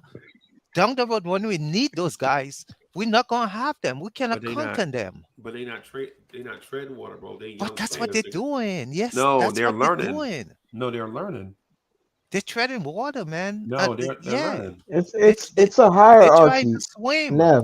Nev, hold on. Would you say Anthony Simons is a pretty good basketball player? Yes, You know he spent like 3 years on the bench getting like minimal shots behind other players that were ahead of him, right? Gary yes, Trent, CJ McCollum. Yep. yes. I agree. Did I that did watch. that did that stop his development for the future? No, but that's Oh, not what. That's not what. That's not what. That's not what happened in our team. We actually playing these plays. So to say we shouldn't expect them no, to no, no, no, make no, a no, no, no, no, contribution on no, the no, no, offensive no, no, no, end. no, no, no, no, no. Anthony Simons was playing. He was playing a ton of minutes, but his role was not to be a scorer to that level that he is right now. He was out there to run the offense, orchestrate the offense, maybe get a shot up here and there, but not But step on the Dre, toes of the players but that are ahead of him on the totem pole. But Dre, what He you forgot, played. they had a very potent backcourt. So it's not they We had have room a to play the we guy. have a we have a potent three right now No, that's averaging I mean, they're averaging 60 points together this but year. we playing Grimes. Why not Grimes is a starter We're on our playing team. Grimes Why because why not he's the Grimes cannot best why perimeter defender we have. That's why we're why playing we him. cannot ask him to make a contribution on the offensive end? Why we can't run plays for him? Why we cannot say let him become a greater contributor on this offense with this offense? Is that going to hurt us if we allow that to happen? I think he's contributing enough. No, I don't. I disagree. That's not enough. You think he's going to be an 18 point per game scorer, man? Yes. How And many? that's what we should But be trending. That's what this coaching should be looking at. Getting these okay, players. so if you're going to do that, everyone else is going to go down just by having more attempts. You know that, right? Why? Everyone else is Why going to go down. everybody's What going? do you mean? There's only one How many basketball. touches? You can only Yeah, I get how mean, many so touches many you think? shots so up at the rim. so so so we take two buckets away from each player. 2 buckets away from Brunson. 2 buckets away from two buckets They away turn from into Randall. they turn into 16 and 17 point per game players if you do that. And why does, based on your theory, why do we need to give Grimes 13 more shots a game? Because he can. Number one, it's not always going. We're not always going to have um Julius, Brunson, and Barrett. At some point, some of these players going to struggle. Maybe two of them, but when they do, we can count on somebody else stepping up and taking up that, filling that hole.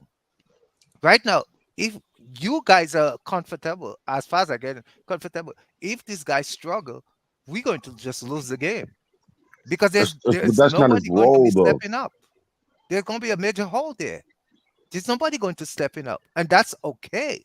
As far as your argument is, as far as your argument, that's okay for this team to be doing. And I'm saying that shouldn't be the case because we are still a young team trying to go on an upswing. So to continue on that upswing, we need to add more pieces to the offensive end. We shouldn't just say, "Hey, we have made it because now we have a big free." No, we need to add more pieces to the offensive end. Make those players become, you know, contributors. You know, impact some way. And that's to me, that's what would make us very special in the playoffs or at the end of the season. Because our players, our young players have taken another level. Otherwise, we just, we're talking about going in the I'm playoff telling you, and getting I'm kicked out in telling the first I'm te- round. I'm telling you, Nev, all across the league, not very many teams have 5, 6, 7 players averaging double figures a night But because they there's a don't have to. hierarchy. Or double-digit shots. But they don't have to Exactly. average double digit every night. That's not the case. That will not be the case. But But you what want him to right have now? a more consistent, bigger role. If he does that, he's going to get the shot attempts up, regardless. He's going to Yeah, have to take 10, there 11, are 12 times shots. where right now he's not even. He's barely looking at the basket. He doesn't need That's to. not That's his fault, though. sustainable. That's his fault. Not looking at the He's basket. not barely looking at the basket, man. We need the guy to. That's his fault, bro. No, that's more coaching and where they place the Oh man, here we responsibility, man. go. I'm gonna tell you right now. As of right now, Nev, Yeah, RJ Barrett takes 16.1 shots per game. Julius Randle takes 16.4. Jalen Brunson takes 15.6. That's 45 shots. And you want Brunson Quinn to take 13 shots and Grimes to take 16 shots. Emmanuel yeah. quickly takes 8 shots. Obi Toppin takes 6 shots. Quinn Grimes takes 6 shots. So you want RJ to take 14 shots and Grimes to It's take not 16 shots. necessarily shot. We're just looking No, no, at no, shot. no, no. Thing. I'm talking about the It's measurable things you more said. of a You said responsibility. you said take 2 buckets away from Randall, Brunson, and RJ and give them to Grimes. Not But only Grimes, give them to other play. that's not what Yo, you initiated the conversation with. all right. So give them to You Grimes. didn't say Okay, let's diversify the stick to offense. Grimes. You said Grimes But specifically. what you're not taking in your when you count shots, what we're not taking in that consideration is foul shooting. How many times they got foul? Those are also our shots, but it's not count in the regular. He got to be shooting and to get fouled and all that. That has nothing to do with RJ and them. Freezy, we need to get these players to be greater contributors on the offensive end. I'm telling you right now. And if that happens, this team is going to be special. Otherwise, Uh, we I'm just I'm we I think the just team's special right planning now. for early Oh, exit. okay, Nev, give me an example of a team that you think like does what you think we should be doing. Give me any example. Just give me a team. I don't know any team on top of my head. I cannot tell you. The only team that comes close to that would be Toronto, Lee, where they Lee, now have a you see what I'm more talking about, right? they have Yeah. just about Why everybody can't Grimes? contributing. Why can't Grimes just be himself? The Right? Toronto Why I can't Raptors are don't Grimes? think. 13 and 17 right now. Yeah, I The, mean this Why year it can't is. Grimes just be himself? I don't and the know. reason and the But reason why the why? Raptors are that But is because but they don't Freezy. have. Dre, Okay, let me okay, make this finish point. now. Give me 1 minute, Okay. please. Freezy, um, what makes you think that's who he is? What makes you think? Because his coaching staff, I listened to Sims, nothing but Knicks, and his coaching staff came on the show and say the guy can create shots. The guy can do a whole lot more. He can run the thing. No, that wasn't the Knicks coaching staff. That was Quentin Grimes' personal trainer. Yeah, personal trainer. He works for Quentin Grimes.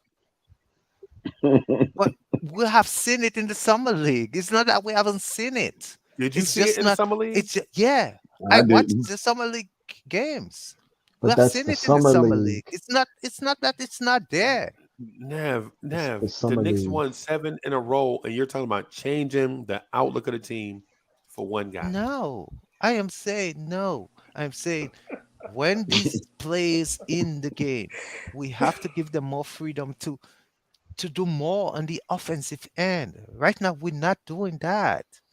Yeah. What? Wow. How many games has Quentin Grimes played in his career? I know about 50, I would say, if I were to guess. 65. He played 65 games. Right? He started 20.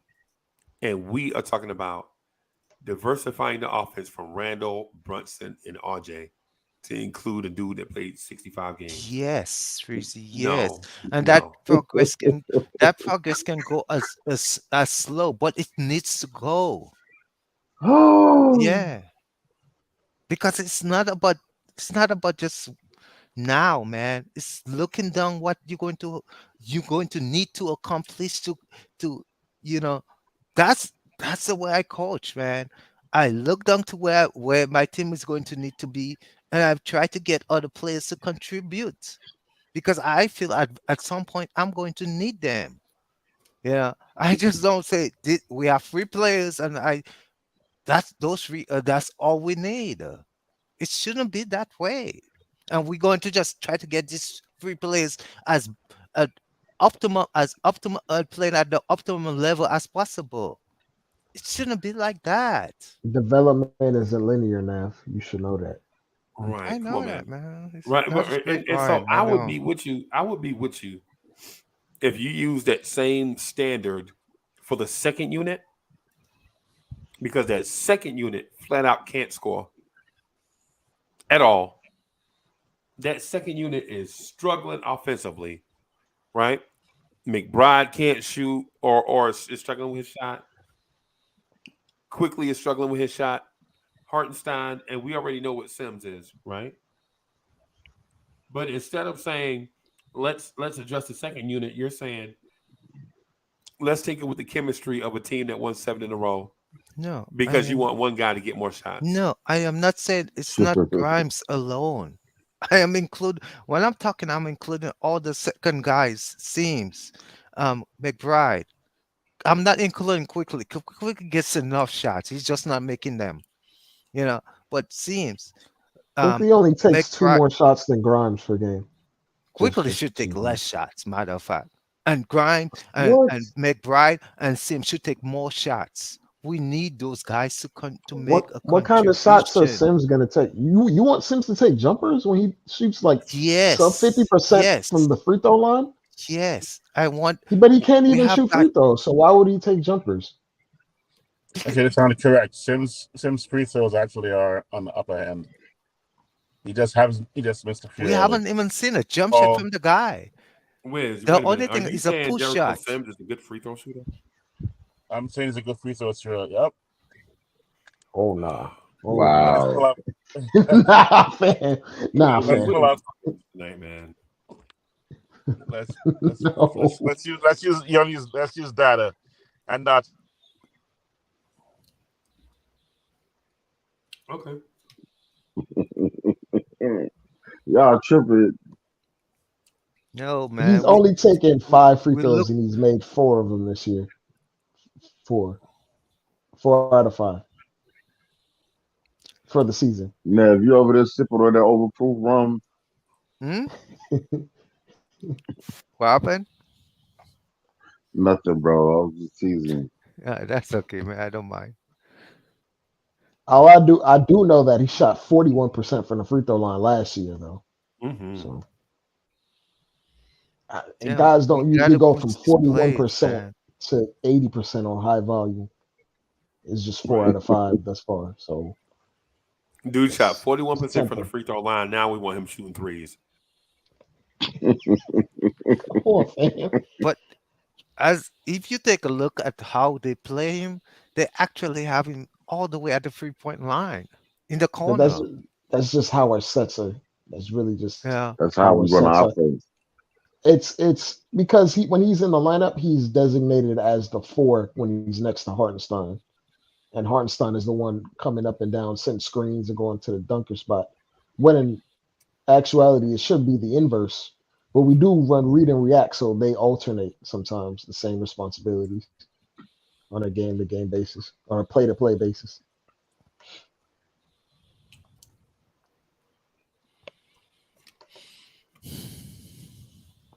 Yeah. I'm a little frustrated, Freezy. Sure. Just be positive, bro. I am Please. positive. I am positive and frustrated at the same time. How is that?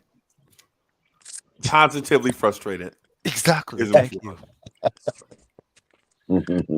Okay, so now, Nev, you need a fellow Caribbean to defend you again, man. I'm coming in to defend you. Thank you, Wiz. I always get Gian wants counted. to get in there so Almost bad. always, but always get counted. Wiz. So on the aspect of actually one thing I want to touch before we go. Freezy earlier talked about is our defense sustainable and against high level teams like the Golden State Warriors, who Steve Nash going to find a method to adjust. People are saying no, and I'm saying absolutely yes. They can adjust. There is no defense that's not able to be broken or penetrated. There's always an escape. If you talk from a point of view of like a grappling, jiu-jitsu or judo type movements or martial arts, Right. there's always an escape. And our defense is not an immovable object, but Golden State's offense is an unstoppable force. They actually can adjust, and they are more like water. And our defense actually is porous in certain areas, not obvious enough, but can be. The cracks are there, and therefore can be Wow. broken. And I'm throwing in some Bruce Lee quotes. I'm throwing in some quotes from Plato and Socrates and Aristotle, and then coming back to some Nelson Mandela coming in next. But now to go to Nev's point about the looking forward while in the moment, it is possibly simultaneously in the moment as well as prepared for the future. And it's not necessarily simultaneous because it's almost like multitasking, where your brain doesn't actually multitask. It just handles multiple tasks in short periods of times. So we can, in the moment, celebrate this victory, enjoy what we have, but to constantly improve, constantly change is a requirement for us to develop. Wiz, you know what? Yes, sir. You know the human brain can only operate at 100% capacity. So you know what happens when you do two things? You do two things at 50% capacity. Precisely. You know what happens when you do things when you do 4 things at once? Your brain operates at 25% capacity. In fact, maybe lower. But it can't. It might be even lower. Yeah, I disagree, Freezy. But no, What? he's right there. But we're talking. I But his point disagree. is that we should be in Wow. the. But Freezy, are you talking about be in the moment for the next 48 hours, or in the moment for what we're doing right now, or we're looking forward tomorrow to Tuesday? Rather, and today we're looking at today and analyzing today. So today Right. we're watching film on today's game, looking at it, enjoying the moment, looking at all the pros and cons. So moment is fluid. That is correct, exactly. Right. So it can Freezy, be a big moment, it can be a tiny moment, right? Freezy. Yeah, Because sometimes a moment can be a wisp of time, right? Like when you see a girl walking by, she fine, and you be in that moment, you be looking at her, and then once she walked past your face, you go on about your business, and you tell your man, I saw this girl, man, she was fine, and that's all you thought about. I mean, the only thought you gave to her, right? That's it. That's like a moment. Right now, we are in a moment that's grander than the Indiana game, right? Mm-hmm. Dallas kicked our butt, and that started a moment, right? Mm-hmm. And from the time that Dallas kicked our butt till today, this is all one moment in time. Even if it seems like it's a big moment, Dallas kicked our butt. We self-corrected, and now we are in that moment of self-correction. Now what's going to happen is somebody's going to come out and beat us. They're going to make an adjustment, or there could be a number of reasons why we lose. Excuse me. A team can just come out and shoot the lights out regardless what you do defensively. It happens. Boston did it to us a few Saturday nights ago. Remember the night Boston shot all those threes against us? True. And we were running around with hands in the face, and they were just knocking down shots like a video game. Yep. There was nothing we could do about that, because not only did we attempt to play good defense, but we were hot as well. But we just cooled down some, and they never cooled off. Right. What I'm saying to Nev's point is not that Grimes is not important. He is important. But remember, you just left a bad moment and got into a good moment. So why tinker with the good moment knowing that you just left the bad moment? Right? What do you want? Like, the thing is, I understand what Nev is saying is tinker around the edges, and it'll make us better in the long run, right? But think about this. If this moment never happened, if there was no 7-game win streak, if we'd have just won 3 out of 7 like we were trending towards, would you even be bringing this up? No. Facts. No, you wouldn't even be thinking about tinkering in this way if we had been 3-7 in this moment. So what I'm saying is, we won 7 in a row, why mess it up? Just enjoy the ride. But that's not messing it up. Freezy. Number one, that's not messing up. But let me go back to the point of you were saying about making, when you have two teams, you give 50% to each, which you don't. Right now, you're currently doing two things. You Right. talk, you're talking on the show and giving your opinion, and you're drinking something. Eating But sunflower you're seeds. not giving 50% to the drink. You're giving about 75% to the show, and Okay. about 25 or even less to the drink. Right. So you can do multiple things. So the Knicks can do multiple things. That's why the Knicks can do multiple things and give 75% or even 80% to the game, to the regular game preparation, and 25% to prepare these players to make a greater contribution. They don't have, it's not one or the other. And it's not giving them both equal time. No, they don't have to do that. You know, Oh, and we don't Nev, do that as human beings. We give our time. We Nev, we Nev. we Over the streak, Grimes has been averaging 9 shots per game. Does he need to take more than 9? Like, I don't. what we can do, Trey, is make those 9 shots a more impactful 9 shots, like where we actually featured him in those 9 shots. You But know, most of his so shots are open Did or in you say transition. feature? Yes, Yeah, he Most of his shots did. are really open. like that. Oh, Yeah. I agree with you, Nev. I don't disagree. Like, but That's why I'm We're going to looking reinforce that down the point. road. We're looking to establish something here. It's something that's growing. Now, if we just because he's performing well in his role and we say, oh, that's all he can do, this is to me, this is madness. So actually, Freezy, you remember the firing range, right? yep. Yes, sir. Yes, sir. So I can say I did all right. I'm just saying. I just said I did all right. You know. Right. So there are 3 levels, right? Now, of course, sharpshooter sounds good, doesn't it? Mm-hmm. You guys are sharpshooter? Do you guys use the same criteria? Yeah. is that the highest? No. Nope. Exactly. Isn't that amazing? Sharpshooter's not Expert is the Okay. highest. expert's the highest. Right. And then if you hit Mm-hmm. expert, I think it's like if you hit expert 4 times in a row qualifying, then you have permission to go to a sniper school, Sniper school, which is exactly. very difficult. Right. So, but imagine someone like a layperson thinking sharpshooters, man, that's good, boy, you're a sharpshooter, but he could fail, right? He could not even hit sharpshooter, so there's an option to not even be a sharpshooter, and that's something to aim for. Sharpshooter, I gotta get sharpshooter just to even get through boot camp, right? Just to even be qualified. So the qualifier gotta be a sharpshooter, and people are thinking that's a great level. That's what we are right now defensively. We're sharpshooters on the defense right now. We want to climb to the next level, and ultimately we want to get to expert, and then we want to be snipers. And the only way to do that is to constantly use the word tinker, but constantly strive to improve as we move along.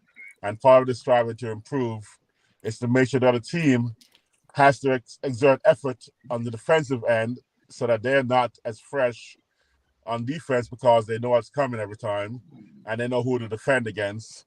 And that's why he wants to spread the skill set around and the higher quality shots around where the other team has to really work on defense.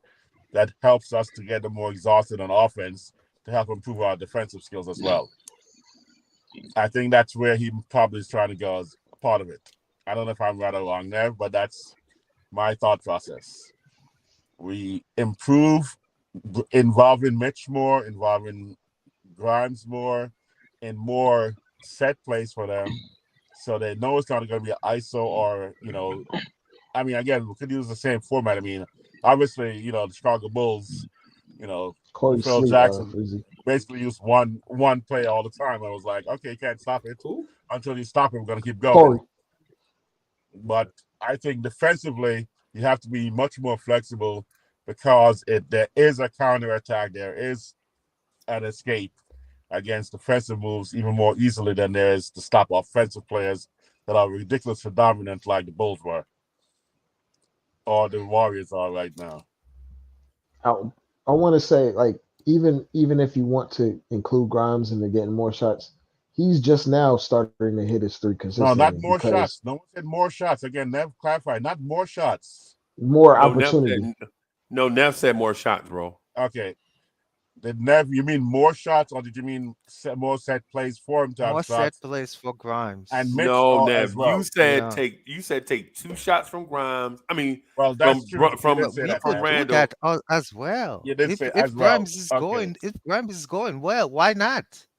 So Okay, that is if you feature in Grimes and he's going well, why not give him more shots? What? okay. I'm gonna disagree with you, Nev. I disagree. But I wouldn't aim for more shots.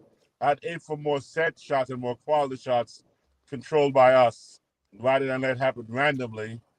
And in the midst of that, it may naturally occur to have more shots occur by increased by him, but it shouldn't be the goal to increase the number of shots. I No, think at this time. like I said, featuring Grimes more as a prominent fixture in this offense. And when he's lighting it up, we go to him more often. We run these plays. When have Right. when So is the, when so is the Golden. Go ahead. when have the Knicks not done that? They're not doing that, Prissy. Come on. No, no, Like no, I don't do that said, now. Don't do that now because that game that was mentioned in the chat with Chicago Bulls, the Knicks were looking for him when he was hot. How did he get more shots in that game and then not more shots in the other? Come on, man. Let's be fair. True that. Come on, man. I all mean, right, come on. Let's So, not do that. Let's be you fair make a to but he the point. wasn't You part have of a their point. game plan at the start. So that's what never what you want to do is get him to become a part of the game plan at the start. Yeah. And in the midst of that, they can proceed to do what they did last in that scenario of giving him more opportunities.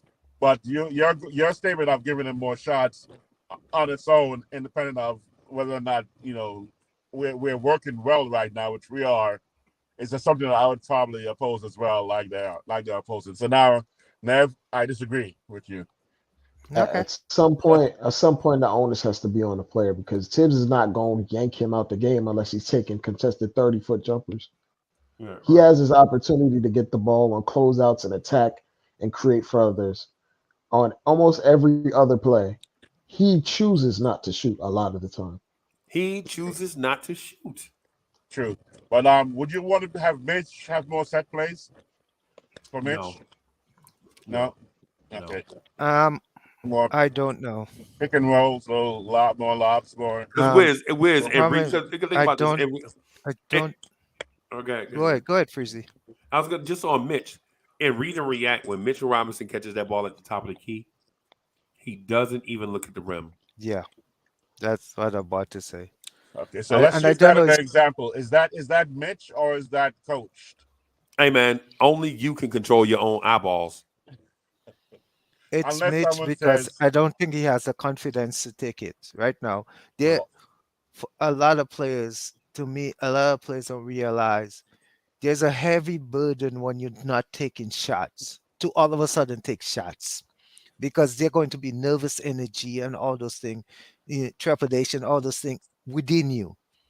So right now, it's easier for Mitch not to take a shot than to take it. So we really don't know if he can make it because he hasn't taken it.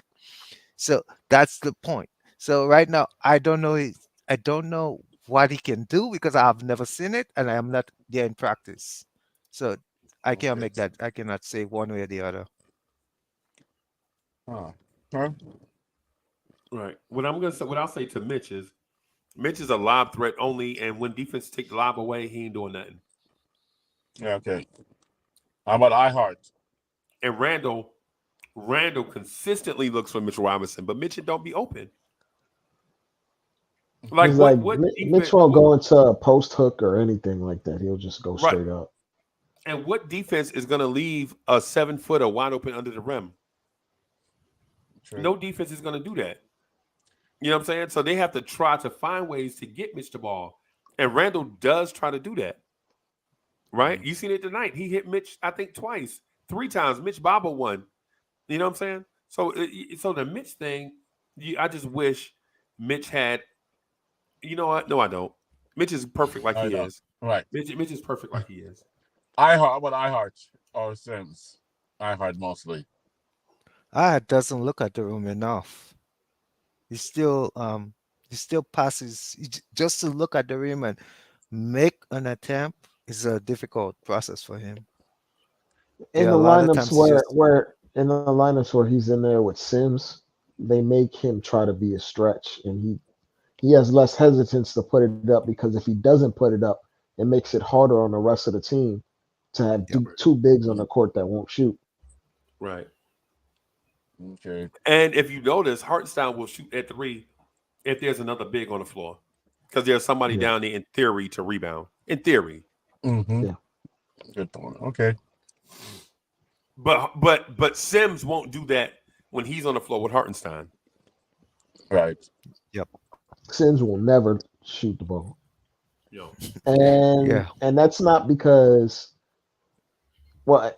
partially it's he doesn't have that in his skill set. Because if he did, he wouldn't have been a 23-year-old rookie with that athleticism. Like, it's in his mindset, it's in his skill set. It's his mindset, yeah, and I said It's both. You go ahead, Trey. I'm saying it's both, man. Like if you can't shoot, that you know you can't shoot. Like you like and Tibbs is not afraid of letting a stretch center shoot the ball. He lets iHeart shoot. So it's not a matter of mindset. They know they can't shoot, and there's a lot of players in the league that know they can't do certain things, so they don't do them. There's no fault in that. But I don't believe he cannot do it. I know I Sims think can't shoot, I man. think I I know he think what can't shoot. I think what you have to do, because like I said, there's a heavy burden when a player hasn't done it in a game to all of a sudden start doing it. You must force him to do it. You know, you must force a player to do it because it there is a nervous energy within players. They're going most players, I can guarantee you, the first jump shot he takes is going to be an air ball or a brick because he hasn't done it in the game. And when you haven't done it in the game, that nervous energy doesn't go away until when you start doing it in the game. Yeah. So that's what No, that's but Nev, there's been hosts of players in the league that came to the league without a jumper, big men, and that developed it. And they started Like taking it because Lopez, they like developed it. because they were willing He to does not shoot. have that in his game. I'm telling you right now, Sims cannot Okay. shoot. He's never shown it at any point in his time at Texas. It's never been a thing of his. Never, or not high once. school, or in the He pros. he does not shoot because he cannot shoot well. He cannot shoot at a high percentage. That's why. That's like being mad that JaVale McGee didn't shoot threes until his 15th year because he really couldn't shoot threes well. That's why. Like you can't you can't hold that like there are other things that he Um, does well.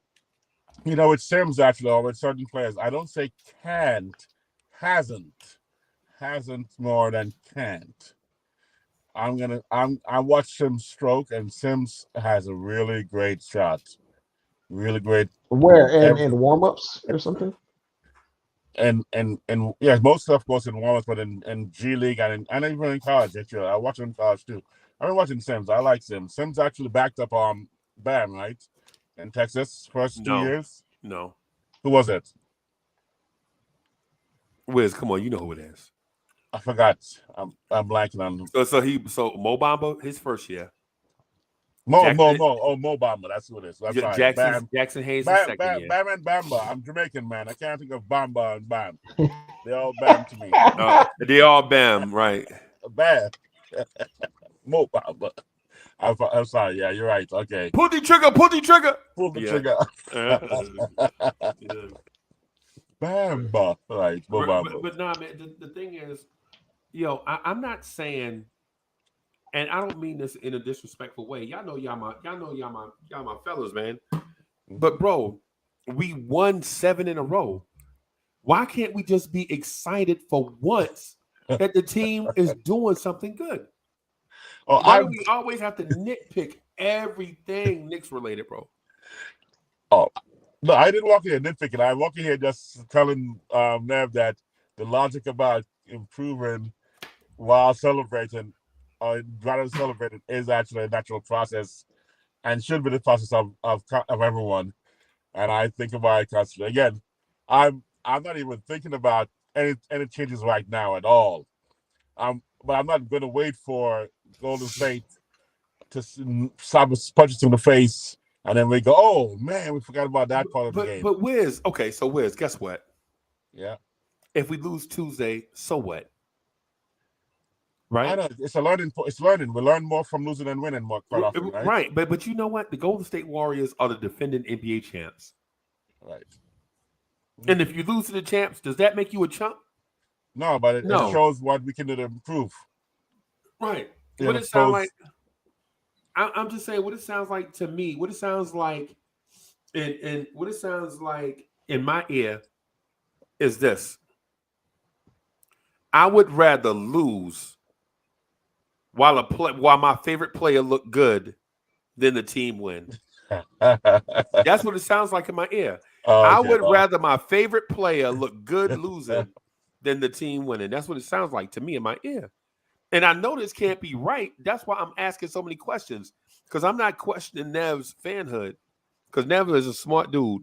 And trust me, he lure y'all in with this gentle conversation. He try to trap us, right? Nev, I'm on to you, bro. I'm smarter than I look, bro. I promise you, I'm smarter than I look, right? But here's the thing.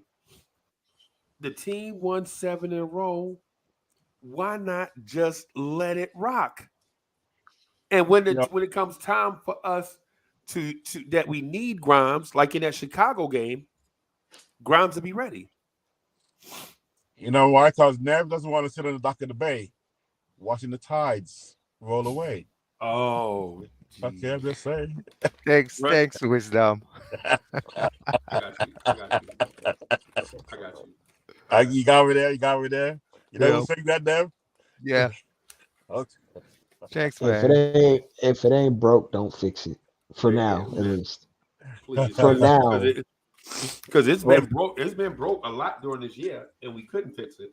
Now it's fixed, and we still trying to fix it. But if it's not perfect, constantly improve and strive for perfection. You got to look into the future, man, where this team is going to be, where this team can be in several months. And that's my issue.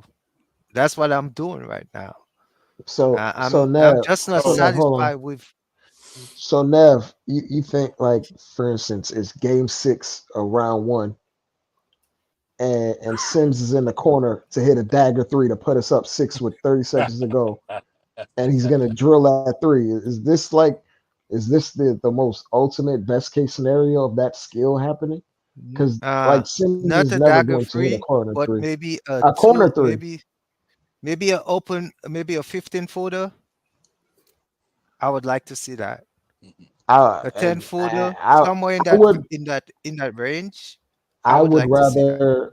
I would rather see him set a screen for Jalen Brunson and let Jalen Brunson decide our fate than to live with a 15-foot jumper from Sims But at any he key can point of the set a game. screen for Jalen Brunson, and his man and Jalen Brunson man double team him, and he's wide open.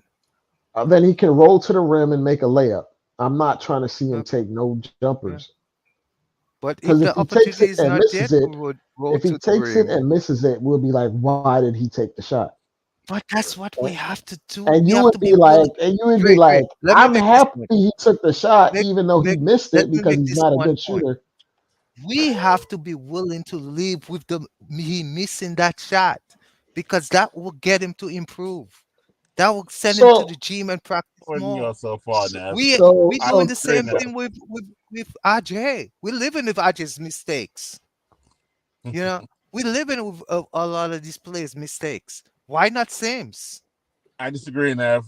But I That do is a understand stretch. the logic of, if I were a sharpshooter, I want to be a marksman next time. If I were a marksman, I'm be an expert next time. I do understand that logic that you're trying to convey that, but the way you're doing it may not quite resonate with I them. want them to be better at the things that they're already solid at. And that's That's it. a way to strive to improve. So that's another thought process. I actually like that idea and that perspective more, to improve at your excellent stuff right now, and over time your weaknesses can also be. Yes. I wish Gi was on here because Gi was Hey, I losing. wanted to say something to what Nev said about Mitchell Robinson, because he was right about Mitch. Right. Here's the thing about Mitchell Robinson. Mitch works very hard to get open down low. The thing we notice is that the bigs will pass the ball but to each other. Like Sims will pass to Hartenstein. Hartenstein will pass to Randle. Randle will pass to Mitch. Mitch will kick out. Mitch will grab a rebound and look for Randle, right? But the ironic thing is, on a pick and roll, Mitch will be wide open, like with his chest, with the letters of his jersey, facing Jalen Brunson. Jalen Brunson will throw it to him.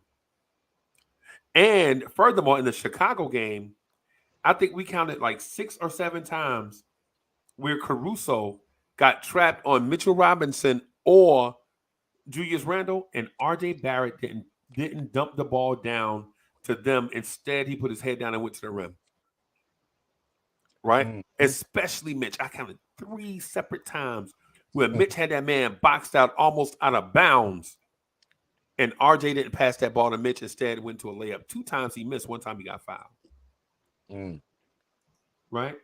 So now you like with basically what Nev is saying, these opportunities there for others to get featured or touch it. You can't blame Thibodeau there because that's all on RJ Barrett passing the ball. That has nothing to do with Tibbs. That has nothing to do with feature. That has something to do with a player not passing. That has nothing to do. You can't blame Tom Thibodeau because ultimately the play design is accurate. The play design is perfect. When you get a 7-footer being guarded by a 6'5" guard in the post, deep post position, that has nothing to do with Tibbs, bro. That's all RJ Barrett. The one time he came down and Randle screamed at RJ, like, give me the, you know what I'm saying? He had to threaten RJ Barrett life in order to get the ball from him in that mismatch on Caruso.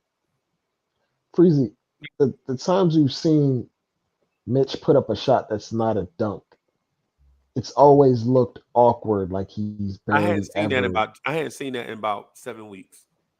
But he's done it, I think, a few times this year, and it's always looked awkward. You remember he did it in the Detroit game, the Pistons, early in the season. Yeah, and we were like excited. I think it went in. I think it went in, but it was very awkward. Like he can't do the same move over and over. It was like a jump. It was like a jump hook and floater at the same time.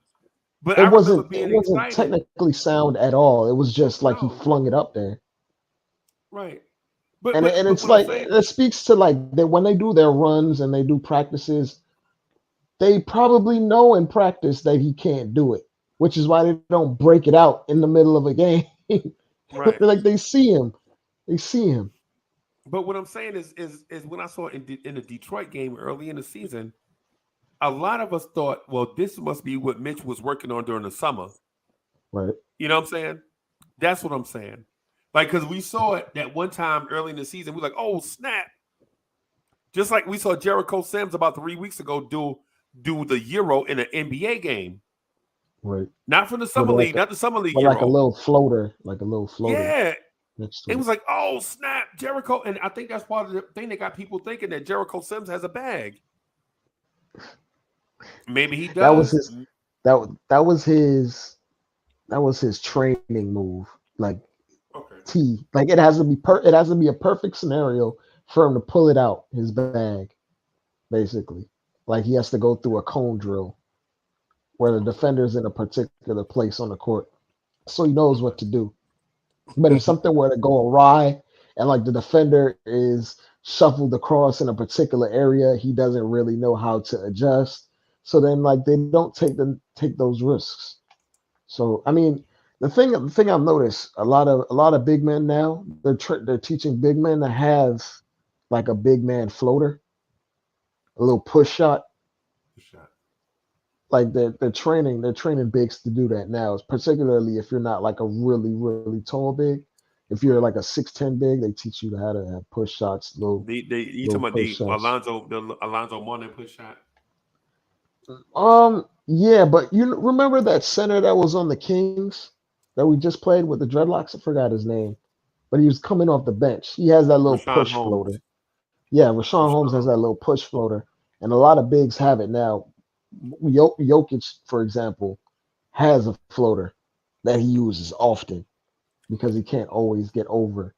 But that's what they teach bigs now. But he's clearly not that consistent because we see Hartenstein put it up all the time. He has no fear to put it up because he has confidence, because he puts in the necessary work to perfect it. And I feel like these guys don't necessarily have confidence in the moves that they're doing. That's why they don't pull them out. I don't think Tibbs would yank any of these guys if they were doing it and it was working. It's just not consistent. So it's just like why would you go all the way out to drop something that's not consistent? Y'all be making too much sense, man. Y'all be making my head hurt. This is too much data. I got Nev, I got Dre, then Wiz coming in, the Maestro. You know what I'm saying? This is a lot of information, bro. And Julian Blum is right. Hartenstein does play a different type role. He does. He does. Right. But when you have a floater in your game, you can get it off from basically anywhere in the mid post or in a short roll. It's just a convenient thing to have in your bag. Right. And you know what? The thing, there's also a premise that I disagree with, too. That a coach is going to hold a talented player back just for the sake of holding them back. Bro, a coach's job is to win. Yep. If Grimes was a better offensive player than RJ Barrett, he'd be being featured right now. Trust me.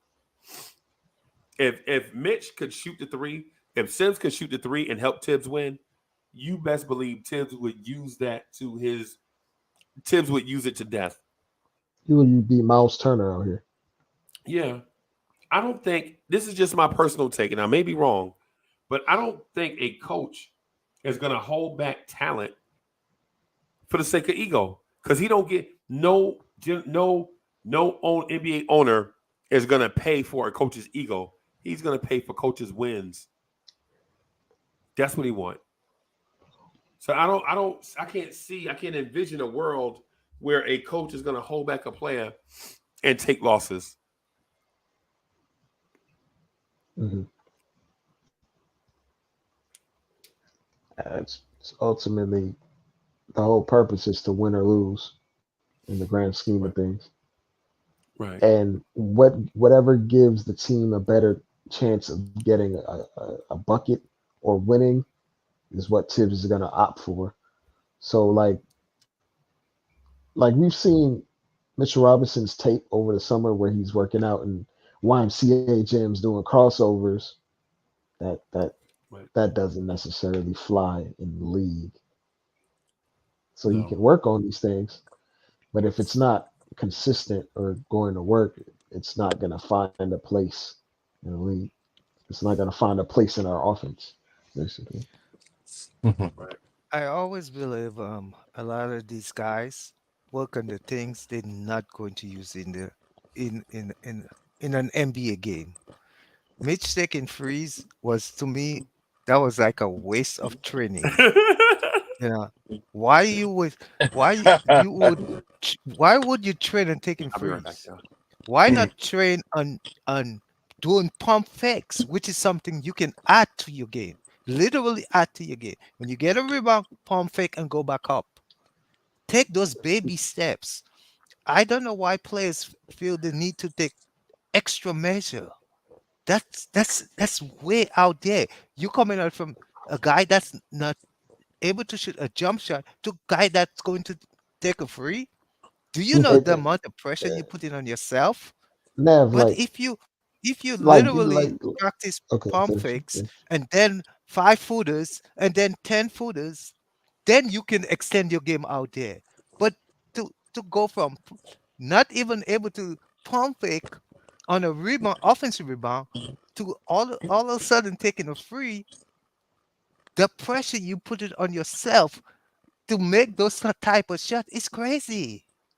he looks uncomfortable if he's not 5 feet away from the rim. That's why which you is should why be practicing. which is pump why when faking. someone said he needs to take more shots, it's just like, how are you going to get shots for a guy that looks visibly uncomfortable taking shots anywhere that's not right next to the rim? Like it doesn't No, make actually, sense. So so that's where again, Nev. I think the statement of taking more shot, Nev should rescind that. I think involving Mitch more in the offense is what I think was a statement. involving them And in what they do as far as better, what they do best, like right, what they already do well, you can do more of that. But we exactly. also run a ton of pick and roll and a ton of pistol action, so you can get lobs here and there. Like unless you want them to get like 7, 8 lobs a game, I don't know how else is he gonna Right. I mean, that's with generate Mitch. I don't think offense? that's a guy. I think we're aimed at. Grimes is the guy he was aiming at more than Mitch. I hope. But Grimes is my taking near 10 my shots a game over the my last stretch. So I mean, right. You like, know, I don't Again, even not think more he's not shots, more set shots, more organized shots. That's aimed not again. They play read and react a lot, right? like sets to get him coming off a curl or a Right. screen Exactly. Things like to that. get a shot up. I think Yeah, Fournier but had some. I think Fournier had sets, and I think Grimes is supposed to replace Fournier to a degree on the offense, not to the extent of what he was doing, because I don't think that'd be productive right now with Brunson being there. But I think also the point about Tibbs not using guys, I think everyone is a blind spot. I don't know if Freeze in your house, who does the financing? One of you guys pay the bills. I don't know if that's the year booking on that way. One of you pay the bills because you're good with money or good with organizing the books and stuff, and one Right. doesn't. Right. I think Tibbs is a blind spot to sometimes seeing a guy's assets and maximizing it. What he does is he sees his best asset and go, let's utilize that, but forget about the other things he may or may not do well and develop it as well, because he's so focused on what is directly in front of him of what works the best. And that's why guys like Grimes and McBride and maybe Reinhardt may have the things they do the best focused on and things they do pretty well and could use some attention and improvement may be disregarded by him. I don't know. I'm just speculating now, of course. That's what it appears to me more often than not. That's why I saw Bullock the way Burks saw Burks last year and didn't see, you know, either IQ or Deuce at point yeah. because he saw what Burks did well and just go, hey, that is enough to make us a better team than what IQ was at the time or Deuce was at the time. If I think that's kind of a little bit blind though, Okay. Wes. And the All reason why I say that's a little bit blind is because you use that theorem based on what you see on the basketball court against another opponent. True. But you didn't. But you don't know what Tibbs see and shoot around and practice in a meeting room. You don't know. You don't know what the player tells Tibbs in those one-on-one meetings, or when both of them are in the lunch line, just chopping it up. You don't know what the player is telling Tibbs. Hence my term. I think Tibbs is. I didn't say I know. I say I think Tibbs is. I think Tibbs is self-destructive. I think Tibbs is blind to those. I'm speculating here completely without enough data to justify me saying he is. So I agree with you that it is probably incorrect. It is possibly incorrect rather than probably. And also the second part of that I was going to mention is not saying that you doubly wrong. That's not what I'm saying. When I'm Well, it offering up, sounds like it, but go ahead. no. Because listen, y'all know me by now. I'm speaking to the conversation, right? I'm speaking to the conversation. I'm not speaking to you guys individually. I don't want y'all to think like me, and I don't want to think like y'all. I'm gonna think for myself. I'm a free thinker, and I think y'all are too. And you're a pretty good one, Freezy. Right. I know. That's what I'm saying. That's why when we have these conversations and we kind of have opposing point of views, we're not juxtaposed because we're from different territories and we're tribally obligated to fight each other. What it is you see it one way, I see it another, and we talk to each other towards the middle. So what? Things happen, bro. It ain't nothing. But what I was gonna say to your point where we might have to consider is Tibbs is not the only coach with eyes on these players.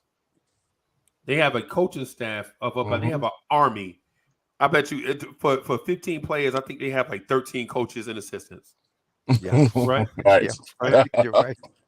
And so what you have to consider is that whatever Tibbs doesn't see, that army of coaches and assistants are going to see some stuff. And when they go in the coaches meeting, they're going to discuss it. You feel me? But like if you say Sims has a bag, you don't think those 12 other guys that see Sims in them every day are not going to notice what Sims can do if Tibbs don't notice? Mm-hmm. I don't disagree with that. I actually may speculate that Tibbs is pretty stubborn enough to say thank you, but no thanks. I want to do it my way because he's Frank Sinatra's little brother. I do it my way. It's my way or the highway. Or he may hit the road. He may say, "Hit the road, Jack. Don't you come back no more, no more." With all the wisdom. Right. I'm Now, getting deep at a certain point. I don't disagree with you. I think what a lot of times what egomaniacs will do is they'll hear somebody else's idea and take it as theirs. Right? Yes. Uh-huh. I know a lot of egomaniacs that do that. I've been in rooms.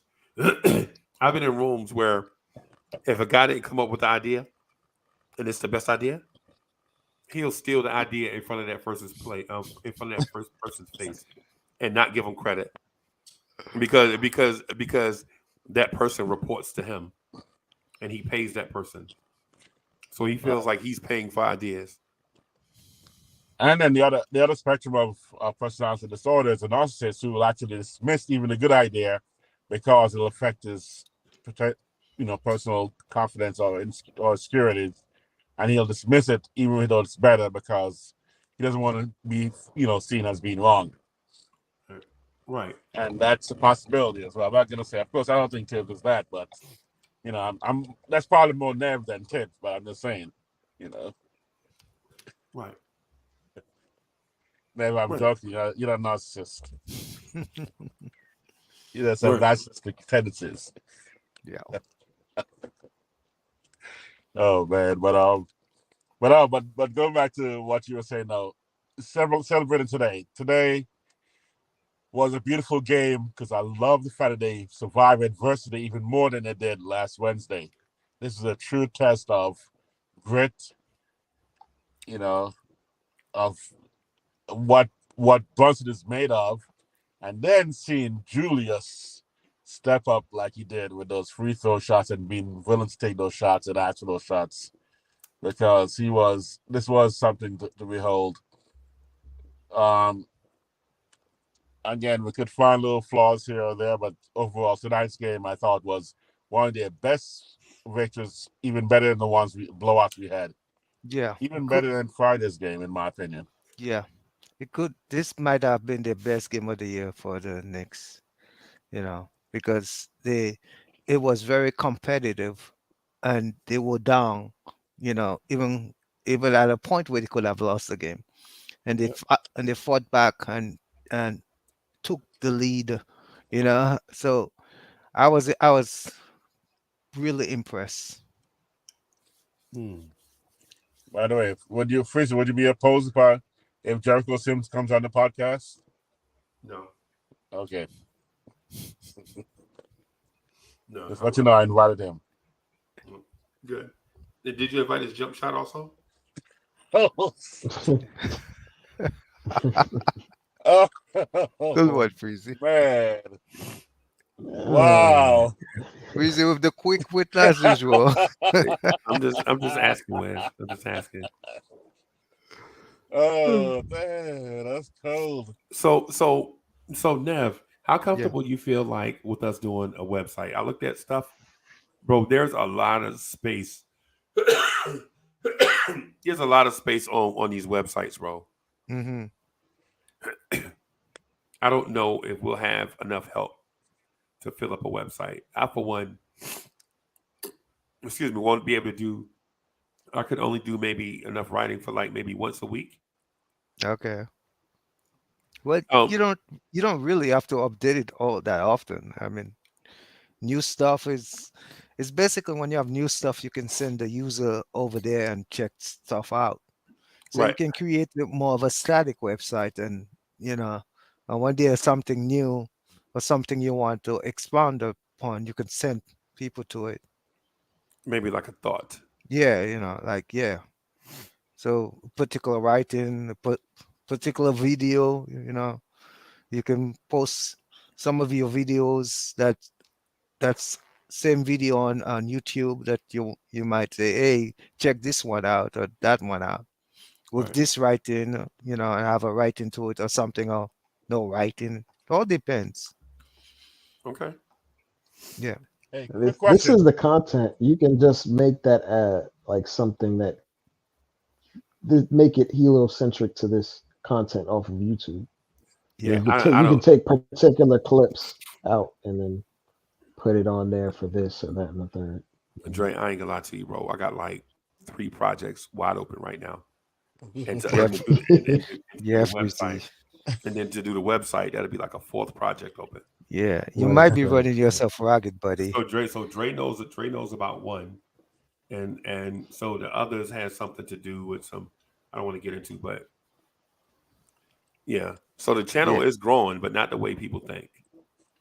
Yeah. So, hey, quick question. How many of you ever had your defensive schemes?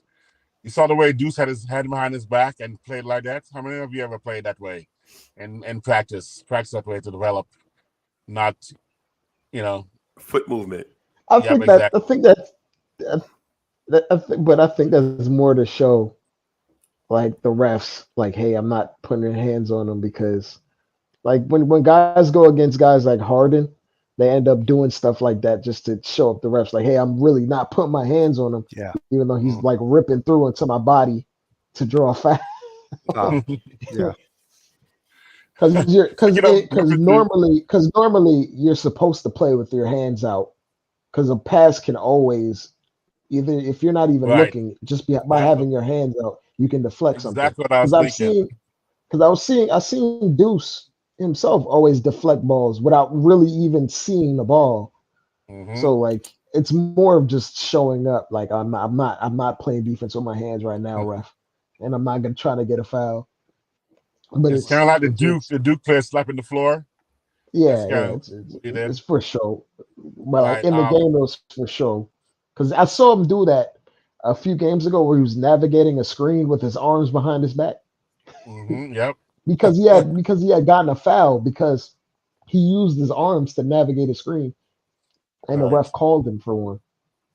Who thought that Randall today did hook that guy's arm, or was he hooked on the last foul, the foul in Yeah. where I the thought I thought the guy hug him first and then he hug him after. uh, Yeah. That's what I saw.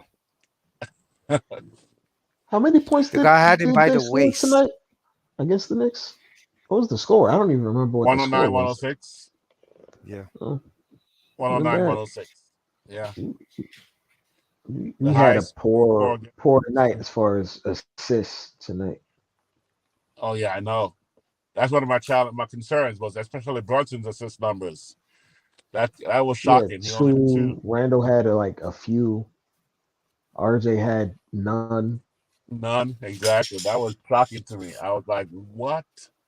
But And we still won the that game. also speaks to the fact that we were missing a lot of shots, but Mitch was dominating the offensive glass. So Yeah, that was so like fascinating. the missed shots that don't generate an assist, he was cleaning up Yeah. basically. Points Which in the is paint was dramatically different for us. That's one of our advantages. yeah. Was so many things were so close. Except of course 3 point was bad for us. They were almost average, right? We'll have to check out the box score right now because I'm Yeah, it missing a was it lot. was a little offsetting, but and somehow we We won had that game. Those we yeah, we still had 14 offensive rebounds tonight. yeah. They had 12, but it felt like five of them were on one play where they just kept getting the long rebounds off long I threes. know. Uh, Oh man. as a team, But the well, points in the paint was dramatically different, and then also fast break points. Even though we had similar turnover numbers, they had like what 7 more points fast break than we did. it's points And off turnover about turnovers. I wanted to see what those were. about what 13, 14 or something. Yeah, yeah, yeah. We had 9 blocks. So Yeah, that was big for us. We had 9 blocks. I it's love that. just when I guess when our offense wasn't necessarily going, you still find a way to score. And the fact we shot a higher percentage of them while having way less assists speaks to the fact that we kind of can score very well in isolation. Mm-hmm. We have three guys that can get their own shot at any point without help. Right. So that's part of the reason why our assist numbers weren't particularly great tonight. Mm-hmm. All right, not to go off topic too much, but Freezy, I'm sorry I'm going to beat you in fantasy football. I apologize. Are you knocking them out in the playoff? Well, this week or next week? Unfortunately, and he was the number one ranked team in the conference, and then probably Oh, the is it entire this week? This week you're knocking them out, or is it next week? right now, right now, yeah, today, Oh, this because week. Monday night football hasn't So come up Aaron yet. Rodgers, he has the own chances to get third opposite Aaron Rodgers tomorrow, which probably won't happen against the Rams, but you never know. It's his only chance. But I gave him Derrick Henry, right? I traded Derrick Henry to him, and he had 33.5 points with that guy. So I should have kept that guy. So he needs 30 points. What does Aaron Rodgers even average this year? Probably like in the low 20s or something like that. He hasn't had a great year. Averaging 14.5. Wow. It's less than I Yes. thought. He's got Wow. more than double what he does to catch me. So Okay. I'm So optimistic. he's basically got to throw like 6 touchdowns. Or 1 for 2 So, and 4 for 4. He can just right. Hey, with 300 yards. all right. But yeah, Oh God. the box score tells a story that's interesting. But yeah, I'm a little concerned about our assist numbers, obviously, because our shooting is not up to par. I'm worried about IQ. I know everyone give him time. I know Nav is like, yep, he'll come around, but I'm a little worried I about it. want I want IQ to come around. Like his shot it just looks broke right now. Yeah. I mean, luckily he's doing every other thing. Because if he was slacking on every other thing, I'd just go even harder on So him. But minus chemistry. Let's take chemistry out of the picture. Would you trade IQ for Caruso right now? Straight up. Or here's the Buddy. thing. Or Buddy Held. Here's the thing. If we were to do that, well, not I wouldn't do it for Buddy Hield. I wouldn't do it for Buddy Hield. But if we were to do it for Caruso, we would still need like someone to have the option to be a microwave scorer off the bench, and we would be missing that completely. Because while Caruso is a good player, what does he average? Like 5 points a game or something like that? Yeah, he also not a good outside 3-point shooter. Yeah. So it's Yeah. like So and, you would and basically for replace him. as good as his defense is, IQ is really good at defense. Yeah. Like he's very good at defense. So it's like we wouldn't necessarily be getting a big enough upgrade Yep. to make it worth our while. So okay. And it's so you're comfortable right now, staying packed, everyone, no movements for the rest of the season. no, I wouldn't say No. that. It would be dependent on if the right deal is available from an asset management standpoint, because we still got to get rid of the 3 guys that are not in the rotation. So Man. at least get something worth our while from that. Well, or at If you least don't 2 of play, them, then Fournier and Cam for sure. Maybe not Rose is not that maybe a definite, but Cam and Fournier for sure, right? right, Yes. exactly. Absolutely. So like that's the move. I would make marginal moves. I wouldn't make anything that would alter the trajectory of this team. I mean, we could actually keep Fournier because we got his contractual. Unless some team is like, we need Julius Randle for 4 first-round picks unprotected, then I would have to do that, but that's not gonna happen. So Especially if it's like a bottom feeder like Detroit or somebody, and you're right. like, oh man, It wouldn't even have to necessarily be a bottom feeder. 4 unprotected picks is 4 unprotected picks. Like,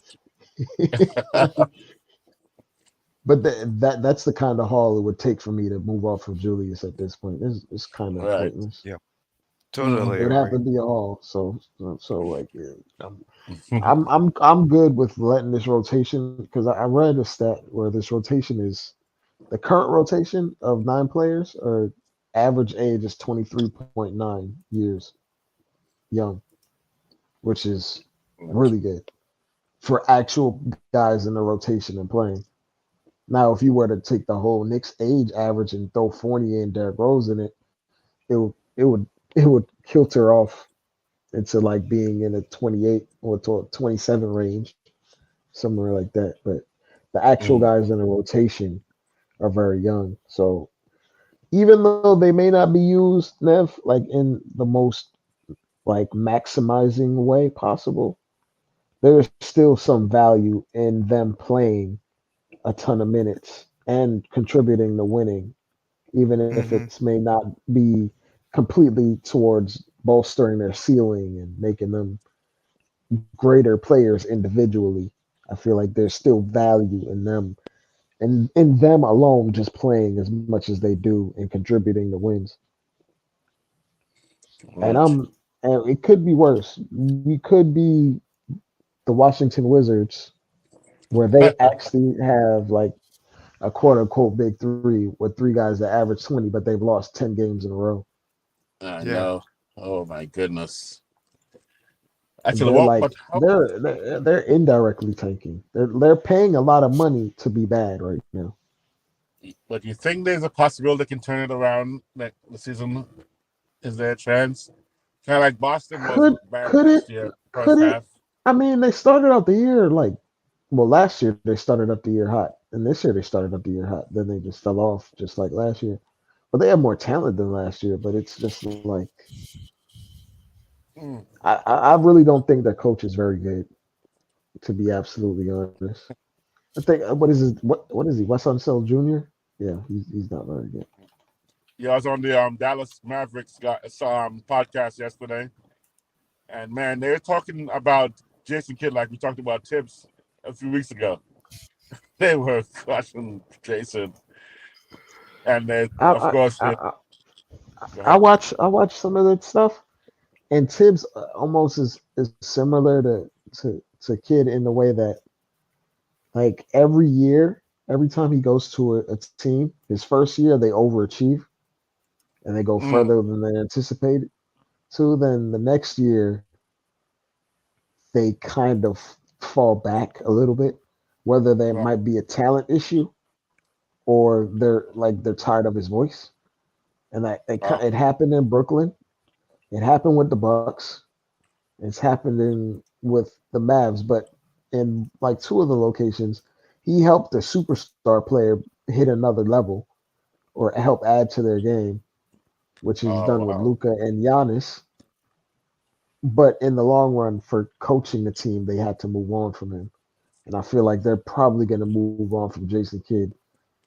If it's not this year, it's going to be the end of next year. Yep. I agree. Now, what he does, like most coaches, they overuse their superstar and they want the superstar to do everything. And he's not holding that player, he's not holding Doncic in check. Doncic's getting away with murder. He screams at the referees. He Mm. gets all the shots, and he's like a baby, a big baby. You cannot win like that. Yeah, I it's just want to say, like, no. even though he gets a lot of the shots, like I saw a statistic where 90% of his shots, 90% of his buckets are unassisted, and he shoots 55% like effective field Mm. goal, which is absolutely ridiculous because the next closest person is like 80% unassisted, Mhm. Wow. which speaks to the fact that he doesn't have that much talent on that team. I really believe that there isn't that much He talent got a Well, lot of on his former if team. Knicks players. I'm telling you, if you were to listen to Mav podcast, they will be telling you something different. They don't believe that it's a talent issue. I, Yeah, I believe that. Well, personally, I believe. Well, I've seen other. I've jumped in on the platform that me and Freezy jumped on with other Mavs guys, yeah. and there's literally before they signed Kemba, There was only one other person on the team that could dribble a ball. Like this was a ball handler besides Luca. It was Spencer Dinwiddie. It You saw speaks Kemba's like numbers last night? yeah, Yeah. Kemba dropped like what 30 something, 32. but Yeah. you know he's gonna be terrible for the next 2 or 3 weeks. So it Right. takes Kemba after 30 points. It takes Kemba 2-3 weeks for his knee to Oh man. regenerate and recharge up. So But he moved pretty good though. He was looking really good. I mean, his movement was like he looked agile. I was like, what? we saw that. We saw that last year when he dropped 40. And then what did he look like after that for the next 10 games? Like a shell of his former self. Yeah, we gotta wait. I was cracking up yesterday. They were like talking about, especially all the former Knicks players. They were like, "Oh, he sucks." And I'm like, "You guys." Yeah. Hey, I just wanted to say, hey. Oh, my fault. Just real quick. I just wanted to say thank y'all for holding it down for me because I did the post game recording, so I appreciate y'all holding it down for me. It usually take like 5 or 6 minutes. It's not too terribly too long. So you good? Yeah. So the members of the YouTube channel, members of the channel and Patreon, we have the video downloading now, so that we can update it specifically for you guys. Just a behind the scenes joint, just for you guys, man. Appreciate y'all. So it's at like about 20% right now. So y'all should be getting that within the next 30 minutes or so.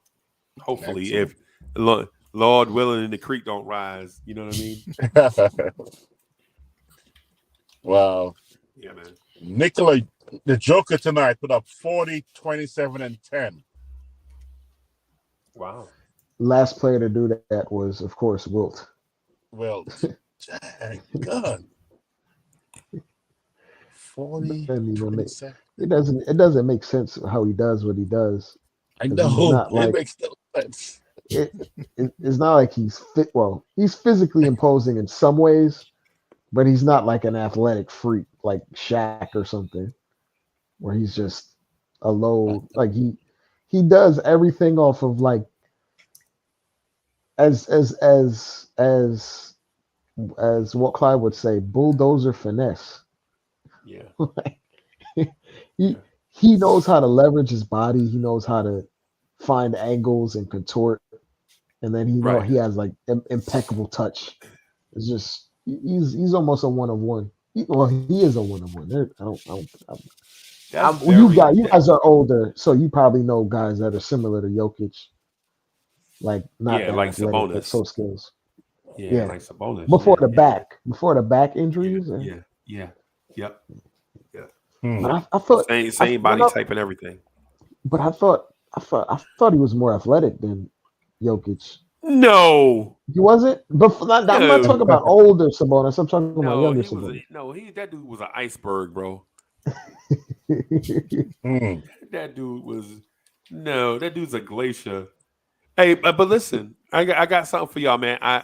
I need for somebody to jump on my side because I'm gonna pick a fight, right? And I need somebody just to be on my side. Nev, you want to be on my side, sight unseen? Sure, man. Anytime, Frizzy. Okay. All right. Here's the thing. I'm going to say to everybody, and I know y'all may not agree, but if you don't agree with me, me and Nev gonna jump all over y'all. Anybody up for debate? Anybody y'all still got y'all energy up? Yeah, can y'all rock for like another hour? Y'all got another hour in y'all? Oh man, you trying to have some Caribbean against Caribbean conflict here? First of all, shout out to Haiti, 1805. Come on, bro. Come on, don't do that to us, bro. Don't Jamaica always wins anyway. Let's go for it. And soccer, right? I got you. And track and field, 100-meter dash, 200-meter dash. And weed. Okay, all right, I got you. All right. The Knicks have the best perimeter defense in the entire NBA, bar none. There's nobody close. Oh.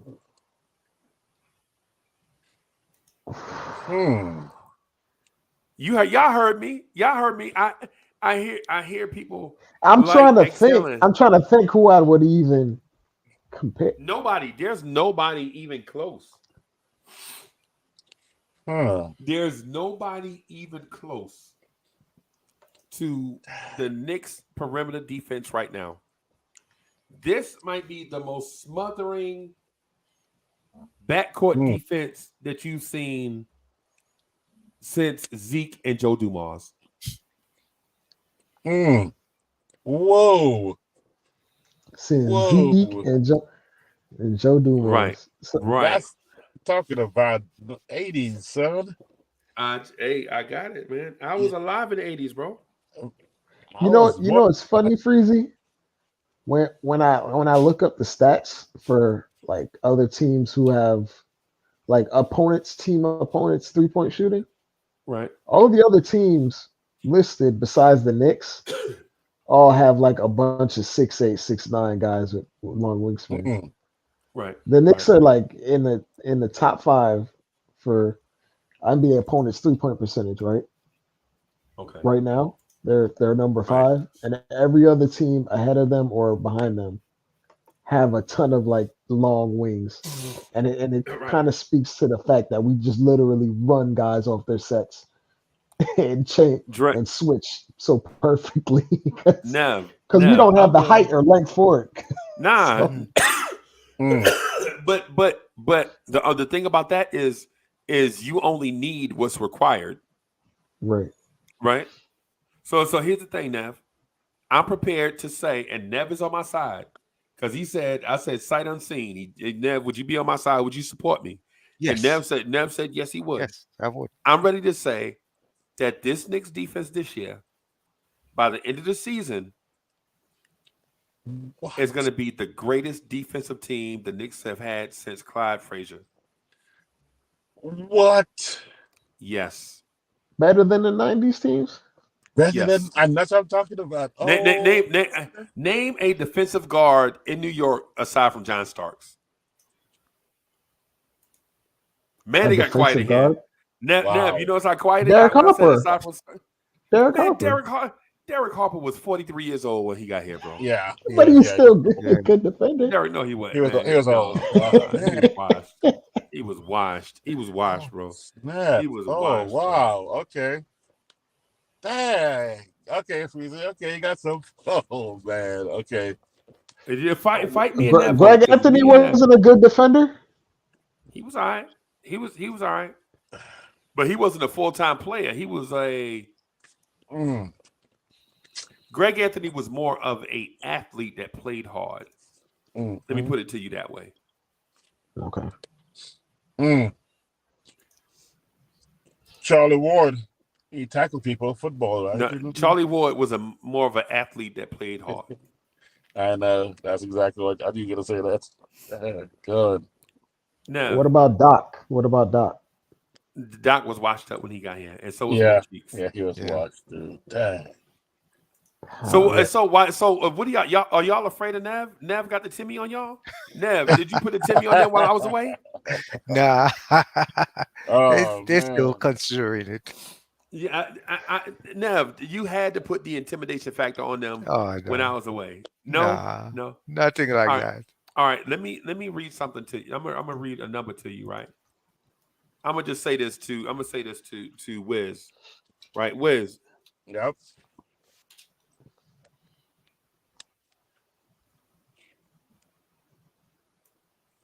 All right. The ESPN. I'm looking on ESPN for the stats. They playing stupid commercials in my ear, so I'm sorry, y'all. Excuse me.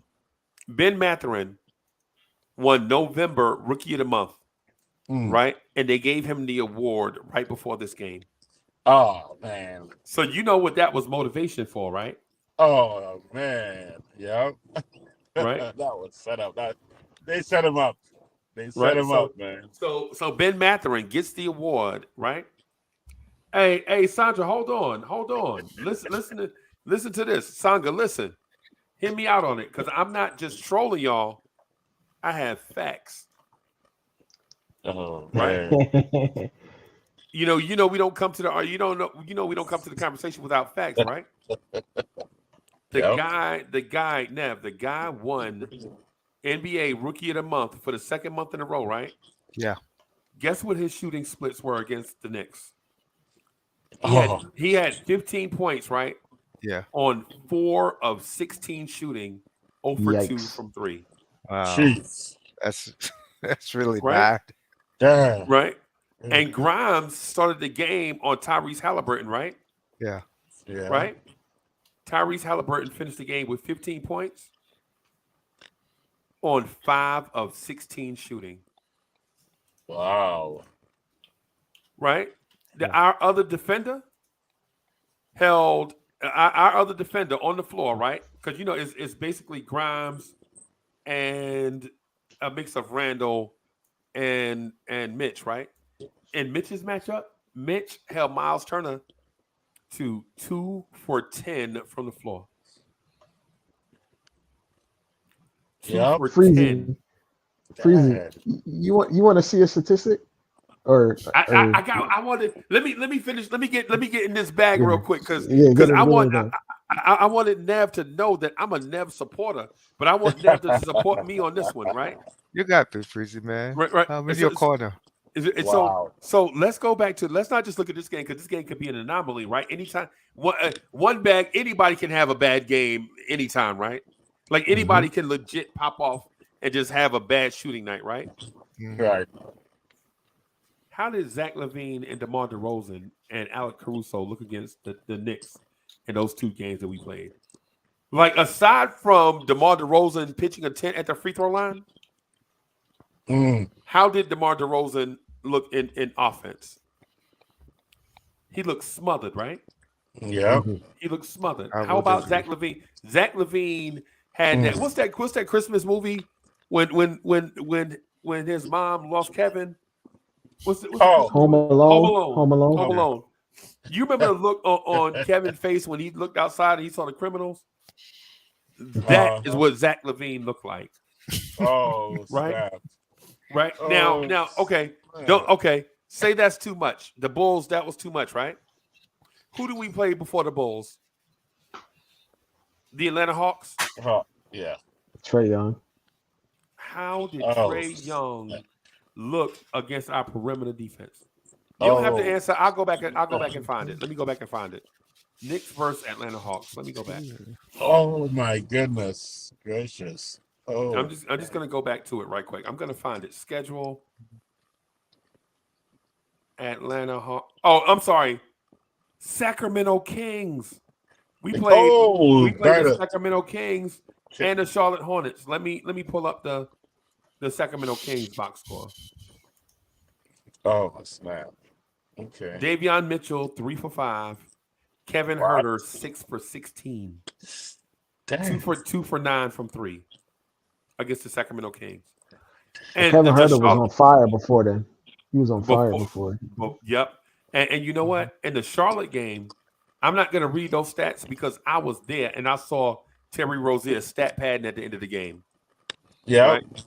Terry Rozier, because I ain't even gonna read those stats. I saw it with my own eyes. Y'all trust me on that. But let me read this. Right. Let me go back. Right. Let me find the Atlanta Hawks. Hawks, don't run, Hawks. Okay. Wow. Box score. Okay. Trae Young. Oh, and he stat padded too, but Trae Young had 19 points on 9 of 20 shooting. That's kind of efficient. But then again, at the same time, that's Trae Young. I know. Right? That's Trae Young. Right? And then but the game before that is the Cleveland game. The Cleveland Cavaliers. Let me go back just real quick. I just want to read. I want to be fair. I want to be fair. The Cleveland stats. Cleveland, where are you? Okay. The Knicks beat Cleveland 92-81, right? Yep. Held the Cleveland Cavaliers to 81 points in 4 quarters. Wow. Donovan Mitchell in that game, 8 for 22, 2 for 11 from 3.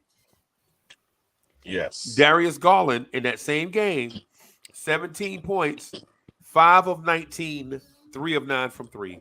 Wow. Altogether, they were 5 for 20 for 3 from 2 all-star guards. right? Wow. Now, what I want to mention to you is if you started that Cleveland game and come forward, look at our perimeter defense against these teams. What I'm saying to Nev mostly and to everybody else listening is I think, honestly, that staying on this path, I think the Knicks will have the best perimeter defense by multiple guards since Clyde Frazier. And Wow. I stated proof. It started with the Knicks shutting down 2 all-star guards, right? Donovan Mitchell, whom we all still are licking our wounds over because we didn't get him, and Darius Garland against Quentin Grimes, Jalen Brunson, Emmanuel Quickly, and Miles McBride shot 5 for 20 from the three-point line. And that trend continued all the way up to today, where the 2-time reigning Rookie of the Month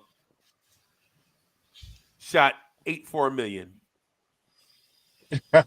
and the point guard that we all coveted, Tyrese Halliburton, got 7 for $1 million. Oh man, Nev, is there something to what I'm saying, or am I reaching after 7 Nah, games? yes, absolutely something to what you're saying. I agree. So what you're saying is, I think, therefore, I'm staying pat the way we are. No, that's not what I said.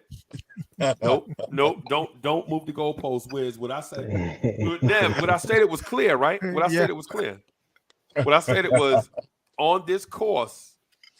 Yes. The Knicks may finish the season with the best defensive perimeter defense since Clyde Frazier and them. That's what I said, right?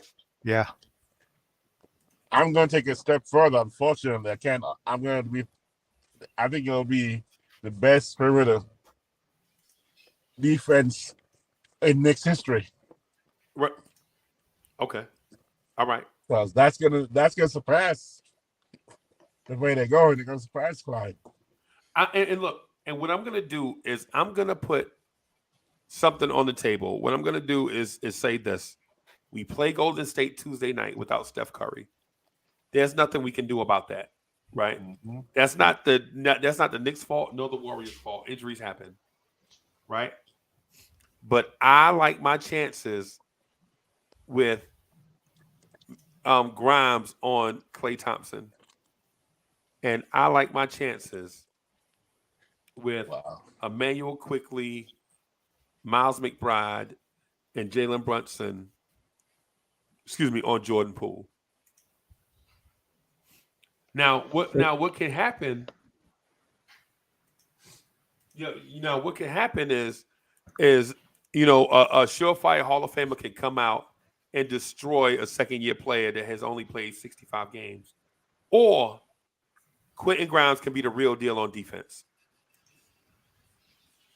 Right? There is no in between. Because I know what people are going to say. Well, can't both be true? No, because you can't be good and bad on defense, right? Because either if you're bad on defense, you're bad, right?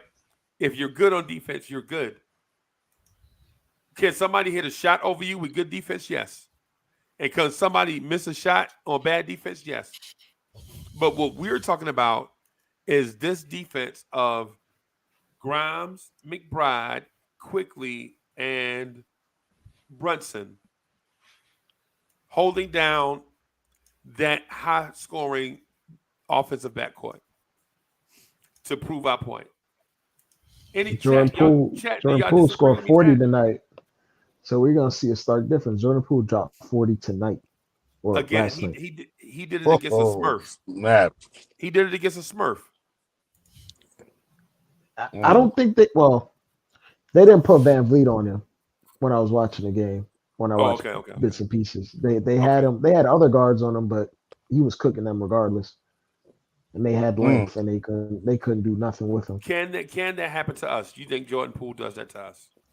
I mean, anybody can get hot. He makes difficult shots, but we're gonna probably make it a lot more difficult on him on a perimeter than the Raptors did, because when you have like 6'8", 6'9" guys, they can't really scramble over screens like Grimes and Deuce and IQ can, which also adds pressure on his ability to play make. So, and this is why I think Grimes might actually be on Poole, and they might put RJ on Clay. Okay, so Ooh, if they put RJ on Clay, then Clay cooks. we're in trouble there. Yeah, I'm sorry. Right. I can't. I don't think Because Ozzy can stay with Clay. I mean, has it Clay lost a depends. step with injury? But Did the Clay thing is, Clay fully? relies on a lot of screens, and we help a lot better now. Right.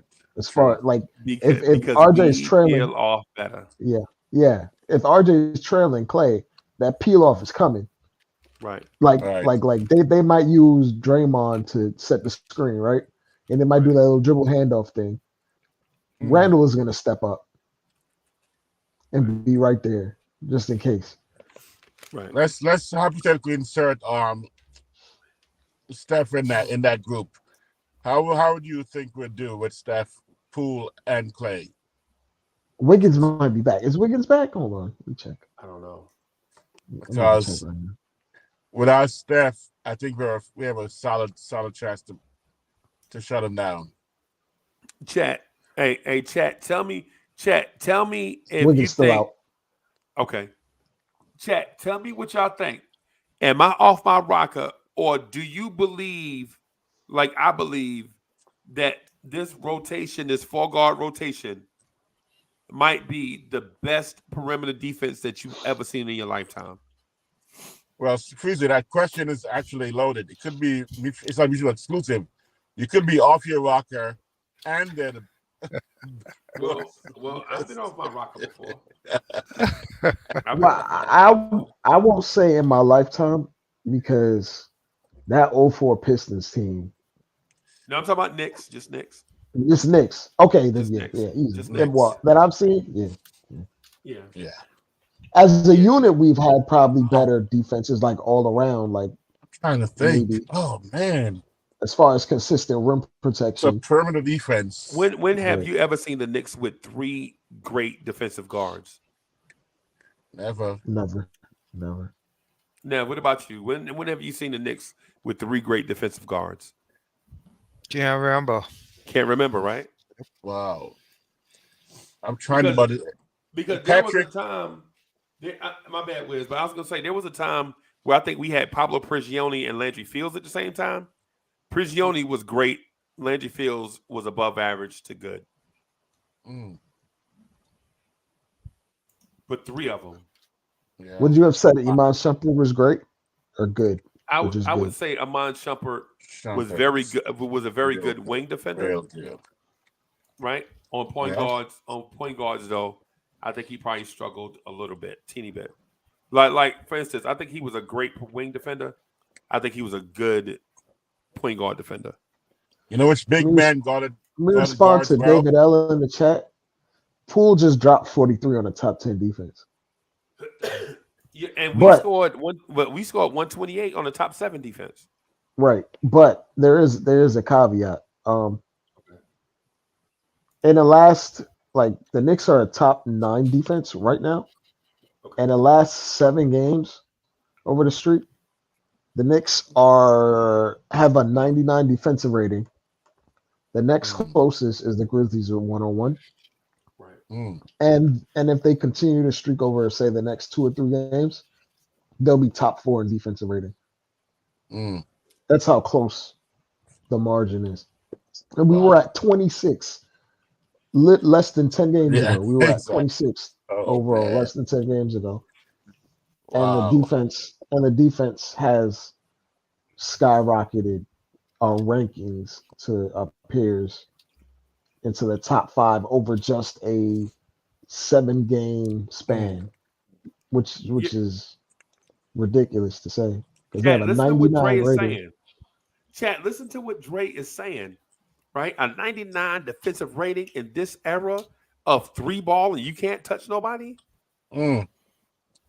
That's another factor. Oh my goodness. The Grizzlies are second in the last 7 games with a 101, and the next close after that is 105 Clippers. And then the Orlando Magic are on a 6-game win streak with a 106. And we're 7 points better than that. And they do it with length and athleticism, and we do it with scheme and communication. Yeah. Wow. It's like there's a lot of IQ and like a feel for the offense. Not even just saying IQ, but how many times have we seen like teams run like an action and you'll see like IQ come from the weak side and blow it up with some help defense or strip down on a big going up when they have a dump down pass because he peeled off and helped. Right. Right. And we weren't doing any of that. Well, only IQ was doing that at the beginning of the year before Deuce and Grimes joined in. Right. I'm asking the chat. Chat, am I off my rocker? Y'all tell me. Is it too early in the morning? Does Uncle Freezy need a nap? Do I need to go to sleep? Or do y'all buy in to what it is that I'm saying? See, I put the numbers out there for you to make up your own mind. I didn't ask y'all to believe me. I just want to know, chat, listen. The thing about being a Knicks fan that makes this thing cool is that we all here kicking it together. See, it's not like a show. I don't have a producer behind the scenes. You ain't got Shout like out to fancy Bully stuff in the on chat. it. Yeah, man. You know what I'm saying? It's us. You feel me? And the data that I'm supplying you, y'all know the source. I told you that I got it from ESPN because remember I told y'all, hold on, wait a minute, I got ESPN playing in my ear. Remember that? I was telling you, I got the stuff from ESPN. Because I'm looking at like I'm sorting through the stats on NBA advanced stats. Right. And like I So limited the segment to the last 7 games, which is the win So streak early of 90s, 90 by the way, games. we had Greg Anthony, Starks, Blackman, Rivers. Who else? I consider Mason, by the way. Mason defended guards, by the way. But hey, Hubert Wiz, Davis. Hubert Wiz, Davis. would they have been as great as they were if they didn't have Patrick Ewing? And that's another factor. Yeah. Patrick was a yeah, okay. Game changer. And Oakley and Patrick, those guys were game changers. So And Charles Smith. And Smith. Yeah. Exactly. So Yeah. So perimeter wise, those guys could stay out there and let guys go by them if they wanted to, because they weren't going anywhere. The thing I get envious about when older Knicks fans talk about Patrick, I wish I could have seen him in his prime. Oh man, what that actually was, because I'm Wow. like looking when I look at his stats from like his age 27 year, it is some ridiculous stuff that I'm reading. Like it's like 28.6 points a game, 4 blocks a game, right, 11 rebounds a night, a steal, shooting above 55% from the field. Like that doesn't even make sense. And look at the guys he was up against. It wasn't like he was going against weak guys. Look at who he played against. And see, and what you talking about, Dre, is the poster era, right? See now, and he played all 82 games. Like he played all 82. Right. Yep. I know, with those knee pads. Oh man, my yard man Patrick. It worked hard enough. He found that Twitter jobs after that. He went into the pizza restaurant, delivered pizza from the garden, and was served with the concession stand. Yeah, and so it's probably sold cars during the summer, right? but on the real though, think about what I'm saying. Yeah. Think about what I'm saying.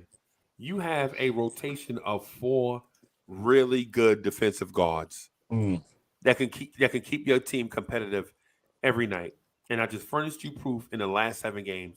The only misnomer, or not misnomer, but the only blip on the radar is that Charlotte game when we was up by 30 and Terry Rozier was still in the game padding stats. So the box score itself don't tell a true story, but we were there in person watching Terry Rozier score on our backup guards. He out there playing against Fee McCulloch. Yeah. You know what I'm saying? So the box score don't tell a true story. Coach gonna be mad about that. That's man. And actually, this era's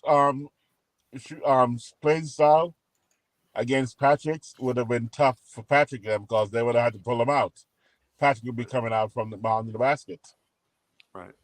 I mean, but in this era, Rudy Gobert plays 36 minutes a night, man. So Yeah.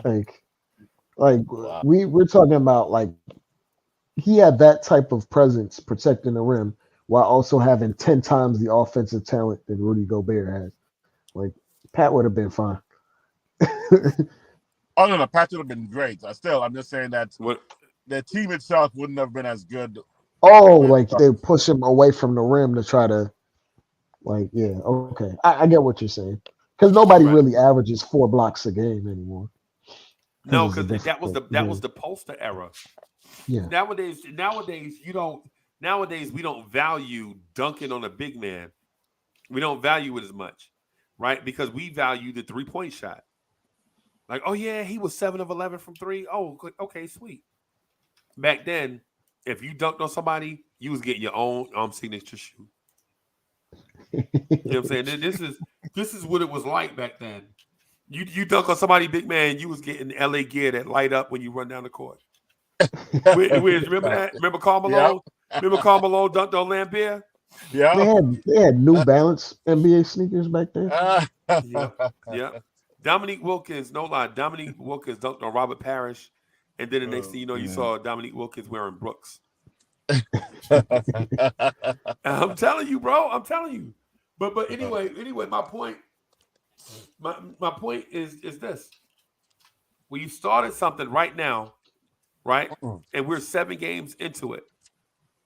We have 52 games left, right? 52 games left to play this style of ball to consider the greatest perimeter defense the Knicks have ever had. Wow. And I'm asking y'all, do you believe what I'm saying?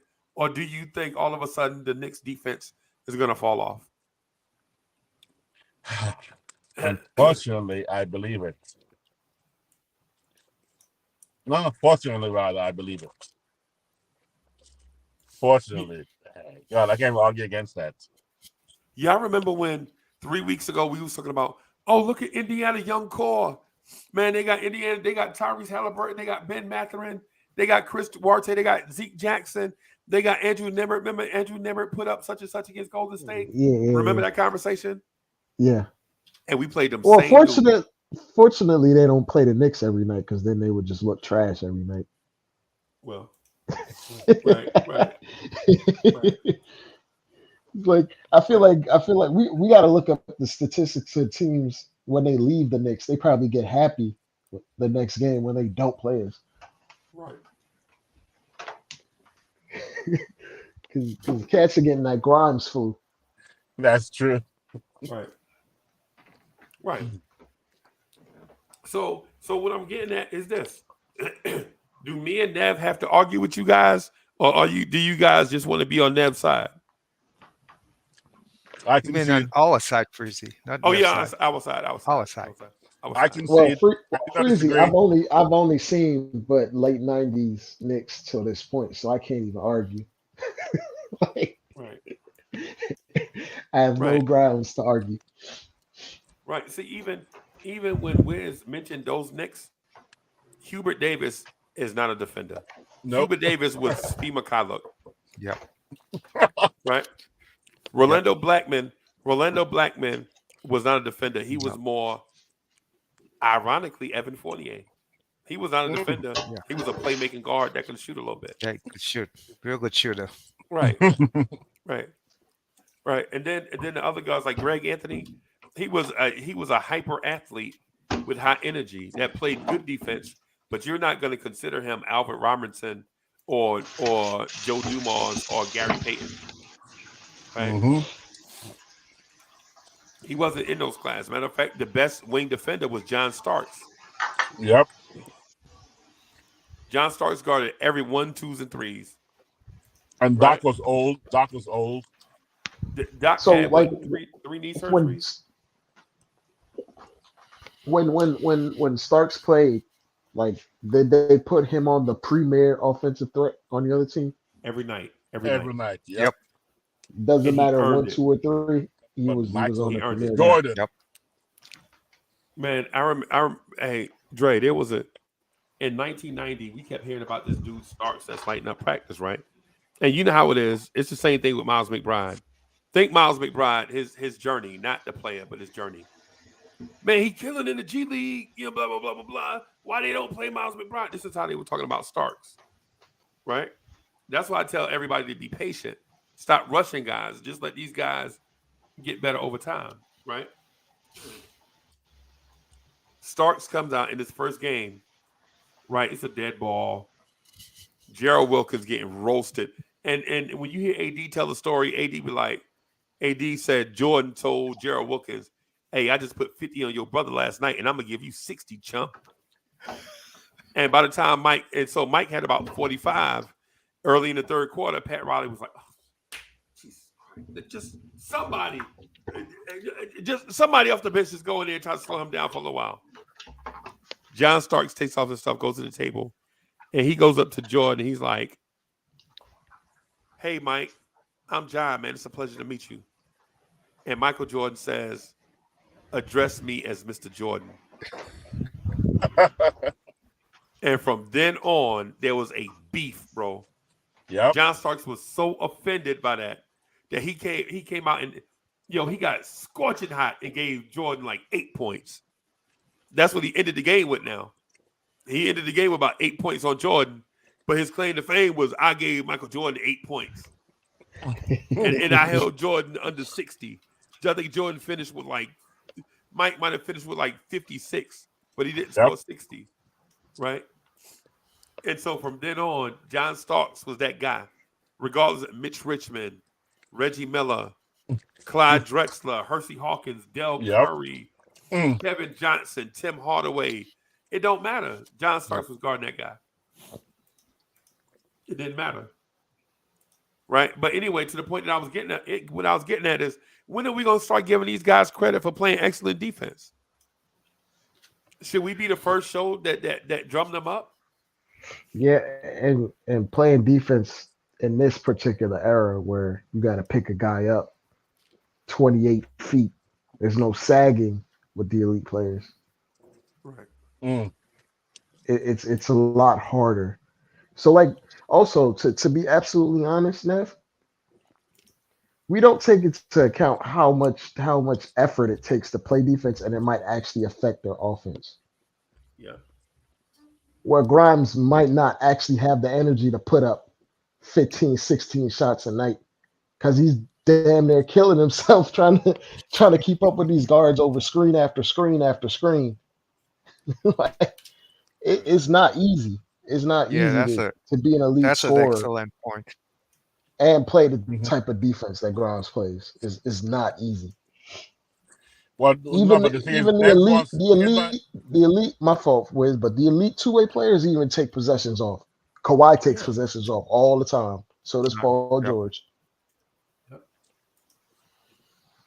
So I think the Nev defense on that argument now is positive that Nev wants Steph and Clay to not take any time off on the defensive side because Grimes and Deuce are going to be lining them up. Right, Nev? But man, freezing. This could be. There's no arguing that point. Damn. I cannot think of any time. Yeah. But now I'm even trying to go outside of the Knicks. I'm talking about, and the only one I can think about, is Detroit. Isaiah. Okay. Oh, Dennis Rodman. Dennis, they play four levels. He can defend centers too, man. Damn. Detroit is the only one. Oh man. Boston couldn't do it. Lakers couldn't do it. Right. They could outscore you, but they couldn't lock you down like these guys. They played great team defense. The Lakers did. Right. Right? Because Magic Johnson was not a defender. Magic Johnson was a poor defender. But he was a poor man defender, but an excellent team defender. Excellent in the passing lanes. excellent heady defender. And then Worthy was a freak of nature who could steal the ball and go flying down the court. Yep. And most teams probably played Lakers back some. They probably stay by the midcourt halfway. Midcourt because they're so worried about the fast break. Yep. They probably didn't even come in for rebounds and try to penetrate because they know you miss and they're off and running. And they are gone. They're gone. Those guys are gone. Even and think about this. Even the Lakers. Think about even the Lakers, right? Mm-hmm. Their best defenders were Michael Cooper and Byron Scott. Exactly, Coop. Yep. Cooper Loop. Yep. Wow. So we actually should really be celebrating these guys. We should be honored. Okay. We should pull up some let's start getting some posters and some banners to a game to honor these guys, man. Because these guys it's something to think about, right? Absolutely. Oh my goodness. Because like when we think about historically great defenses, it never really gets said. Like it's usually a team concept with like an anchor that's an elite big. Right. It's never really outside in. It's inside out. And I can't really think of that many great perimeter defenses that don't really have like an elite, almost all-time Hall of Famer guy in the paint at all times. Right. And think about this also. Right? Think about Tibbs' championship defense with Boston. Yeah. Right? Think about Rondo, Avery Bradley. Right? And Bradley was after that, after they won a championship. Oh yeah. You're right. But they were competing. They were competing with him though. Right. It was KG, and James Posey, right? Yeah, James Posey. And I feel like because they were that close, Paul Pierce stepped up his defensive intensity. So did Ray Allen. Yeah. But KG was the maestro. Like he was the safety on the back end, just blowing Not at plays first up though. I think it directing. was Kendrick. I think it was Kendrick Perkins at first. Really? Well, Yeah. I want to say when they came out, they came out on fire. They came out like 28-3 or something crazy when they first got together, and their defense was. But they had Kendrick Perkins as the anchor for sure. Okay. But it's almost like it was almost like a Kevon Looney to Draymond kind of thing, where it's like he has a guy there that knows where to be at all times. He's a smart spatial awareness type center, but the premier defender was the power forward, basically. Right. If that makes sense. Yeah. But defenses were a little bit different then than now. So would y'all be okay if Quentin Grimes turned out to be Bruce Bowen? Yeah. I would be okay with that. I would be okay with that, but deadly. Think about like, deadly. I'm gonna keep it real enough. You want him to take more shots. Bruce Bowen didn't take no more than 6 or 7 shots. I would like him to be a more of a playmaker. Right, and see, he didn't have to be that because Ginobili was that. Yeah. See, if the Knicks had a Ginobili, then Nev probably wouldn't have the same argument because he'd be getting that same juice, from another player that was more refined and in the same age range. But why not make Quentin Grimes a Ginobili? Because Ginobili was a terrible defender. No, offensively, offensive wise. But like I'm gonna make it plain. You know, Bradley Beal coming out of college was damn near an elite defender, right? Right. Yeah. Oh, and he was pretty damn good his first 3 or 4 years. Then he started taking on an offensive load. Yeah. You can't have both in a lot of guys. It's what Lou Dort is trying to do right now. Have you seen Lou Dort play? Yeah, I have. So like he was a can't defensive have both. guy. He turns into more of an offensive guy. Both now. He's like, yeah. Like very, very special players can be both. Like Scottie Pippins of the world. Like you have to be a Hall of Fame caliber talent.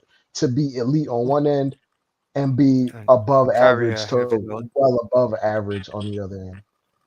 So like the expectations, I feel like even if Grimes were to take a lot more shots, as we saw before, like when Grimes was getting his legs up under him, he was shooting terribly, but he was still playing the same great defense. It's hard to be consistent on both ends, getting high usage on both ends, guarding elite players, and then having to attack them on the other end to get enough shots to get 18 efficiently. It's hard. It's not very easy. It's not easy at all. The guys that do that make Most players, all-star games every year. and they miss a lot of games. Right. The players that do that legit, except for certain level of guys like a Kobe Bryant or Michael Jordan. They miss a ton of games, bro.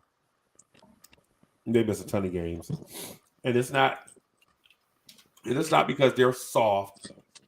It's because these dudes spend so much energy. They go all out on every offensive and defensive play that they're bound to get dinged up. Like Jimmy Butler is no longer the defender he used to be, right? RJ Barrett put up 46 on Jimmy Butler. Remember that? RJ Barrett put up 46 on Jimmy Butler. Matter of fact, Freezy, he called a lot of screens to attack Duncan Robinson and Hero. And if Butler had the energy to constantly go at it, he would have just been like, nah, bump the screens. I'm going to take them. Right. But Jimmy Butler had to get his 30 that night too. And there's no way Jimmy Butler is stopping another guy from getting another guy that's on fire, and then he's coming down and getting 30. The only time he does that is in the playoffs, and he's spent when he's done it. When he does it, he's on E. He's not doing that in the regular season. Yep. And for So that reason, it's not fair. For that reason, Nev, I'm telling you, this Knicks team is going to be special when the playoffs come, because there's something to be said in strength by numbers. Like when a man, and listen, I know Nev, I know you agree. I agree with I agree. What I'm saying to you is, I agree with your strategy that it should be strength in numbers, right? Yeah. What I'm saying is, I just didn't want to rock the boat with a 7-game win streak. You know what I'm saying? I never said you was wrong. I just felt like the timing wasn't right. Okay. So the premise of it was an excellent premise, but this team was below 500, right? And now they're red hot, and I just don't want to tinker with it. That's all. That's a good point. They got to build up the muscle. One last thing, I feel like IQ's offense might be struggling because he's putting in so much effort on defense as well. Right. So it's a two-way street. Like I feel like his jumper has no legs in it. And he's got primary ball handling duty on the second unit. Yeah. All these things together is what makes a cat like that struggle. So it's hard. Like when you go watch Deuce in the G League, he's not playing defense every possession of the G League, which is why he's dropping 30. Right. He's dropping 30 and 10 because he's not playing full on defense that he plays in the NBA down in the G League. Because if he was, he wouldn't have no legs in that jumper. Right. Yep. That's a great point. I didn't think about that when I watched G League. The competition is lesser, so it doesn't have to even try as hard to stop the elite, player on the other side. Right. So he doesn't do it as well as he doesn't have to do it. So there's no real challenge enough to make him have to put his hand behind his back and slap the floor or do anything like that. Ratchet it up because that amount of effort takes the legs out of your jumper. You need elite stamina to play both ends at a high level. It's why Draymond takes offense off and he just play makes and focuses in on defense. Right. And the older as Draymond got older, his offense got worse. Yeah. Because he's expending more on one end just to be more efficient. Because it's hard to expect everything out of one guy unless it's a generational Michael Jordan type. where he's just different. You can't really compare them kind of dudes. So G League actually, Deuce is playing the whole game, and fourth quarter is still fresh as ever. With 2 minutes left, Jeff did Yeah, his because eyes. he wasn't really guarding nobody. Exactly. Yeah, okay. Oh man, I gotta go check that out. it's true though. I can't remember. I remember every G League game. I watched it. Like he's really not Yep. guarding nobody. He was always fresh as ever. Yep. Wow. Okay. Good observation, man. That's good. Yeah. Nev, I thought they was gonna add something to it. Wait, so y'all just gonna take Nev point and rock with it? Our point, Freezy. Our point. Okay, our point. Yeah, our point. They can't outdo us, buddy. I mean, I couldn't fight it. I only saw the Knicks after 97, 98, 99. So I didn't get to see prime Patrick Ewing years and all that stuff. Pat Ewing was a generational talent. Yeah. It didn't I matter saw what broken system down they were Pat. in. Yeah. And the broken down Pat I saw was damn good still. So Yep. Pat Ewing, listen, man. Pat Ewing against the Celtics, right? So for those that don't know, the Knicks put a cap on multiple eras, right? The 80s Celtics, the Knicks put them in retirement, not the Pistons, right? The 80s Pistons, the Bad Boys, the Knicks put them into retirement, right? The Cleveland Cavaliers that had Mark Price, Craig Elo, Ron Harper, Del Curry, Kevin Johnson, the Knicks put them into retirement, right? But what I will say, though, aside from me bragging on our franchise, is I think I can see a little bit where Tom Thibodeau is going with these kids. See, because what we're not looking at with the Knicks, with our young core is, and I say young core, I'm sorry, y'all, for saying young core. With our young players, man, they're playing excellent defense and their shots are not going. Can you imagine what our team is gonna look like? I'm talking about the shots that they get right now, not new shots, not more shots. But when their shooting comes back to the mean,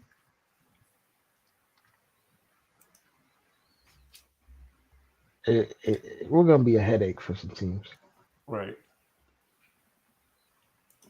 I think like the only we can probably give teams problems because of just waves of consistent perimeter defense.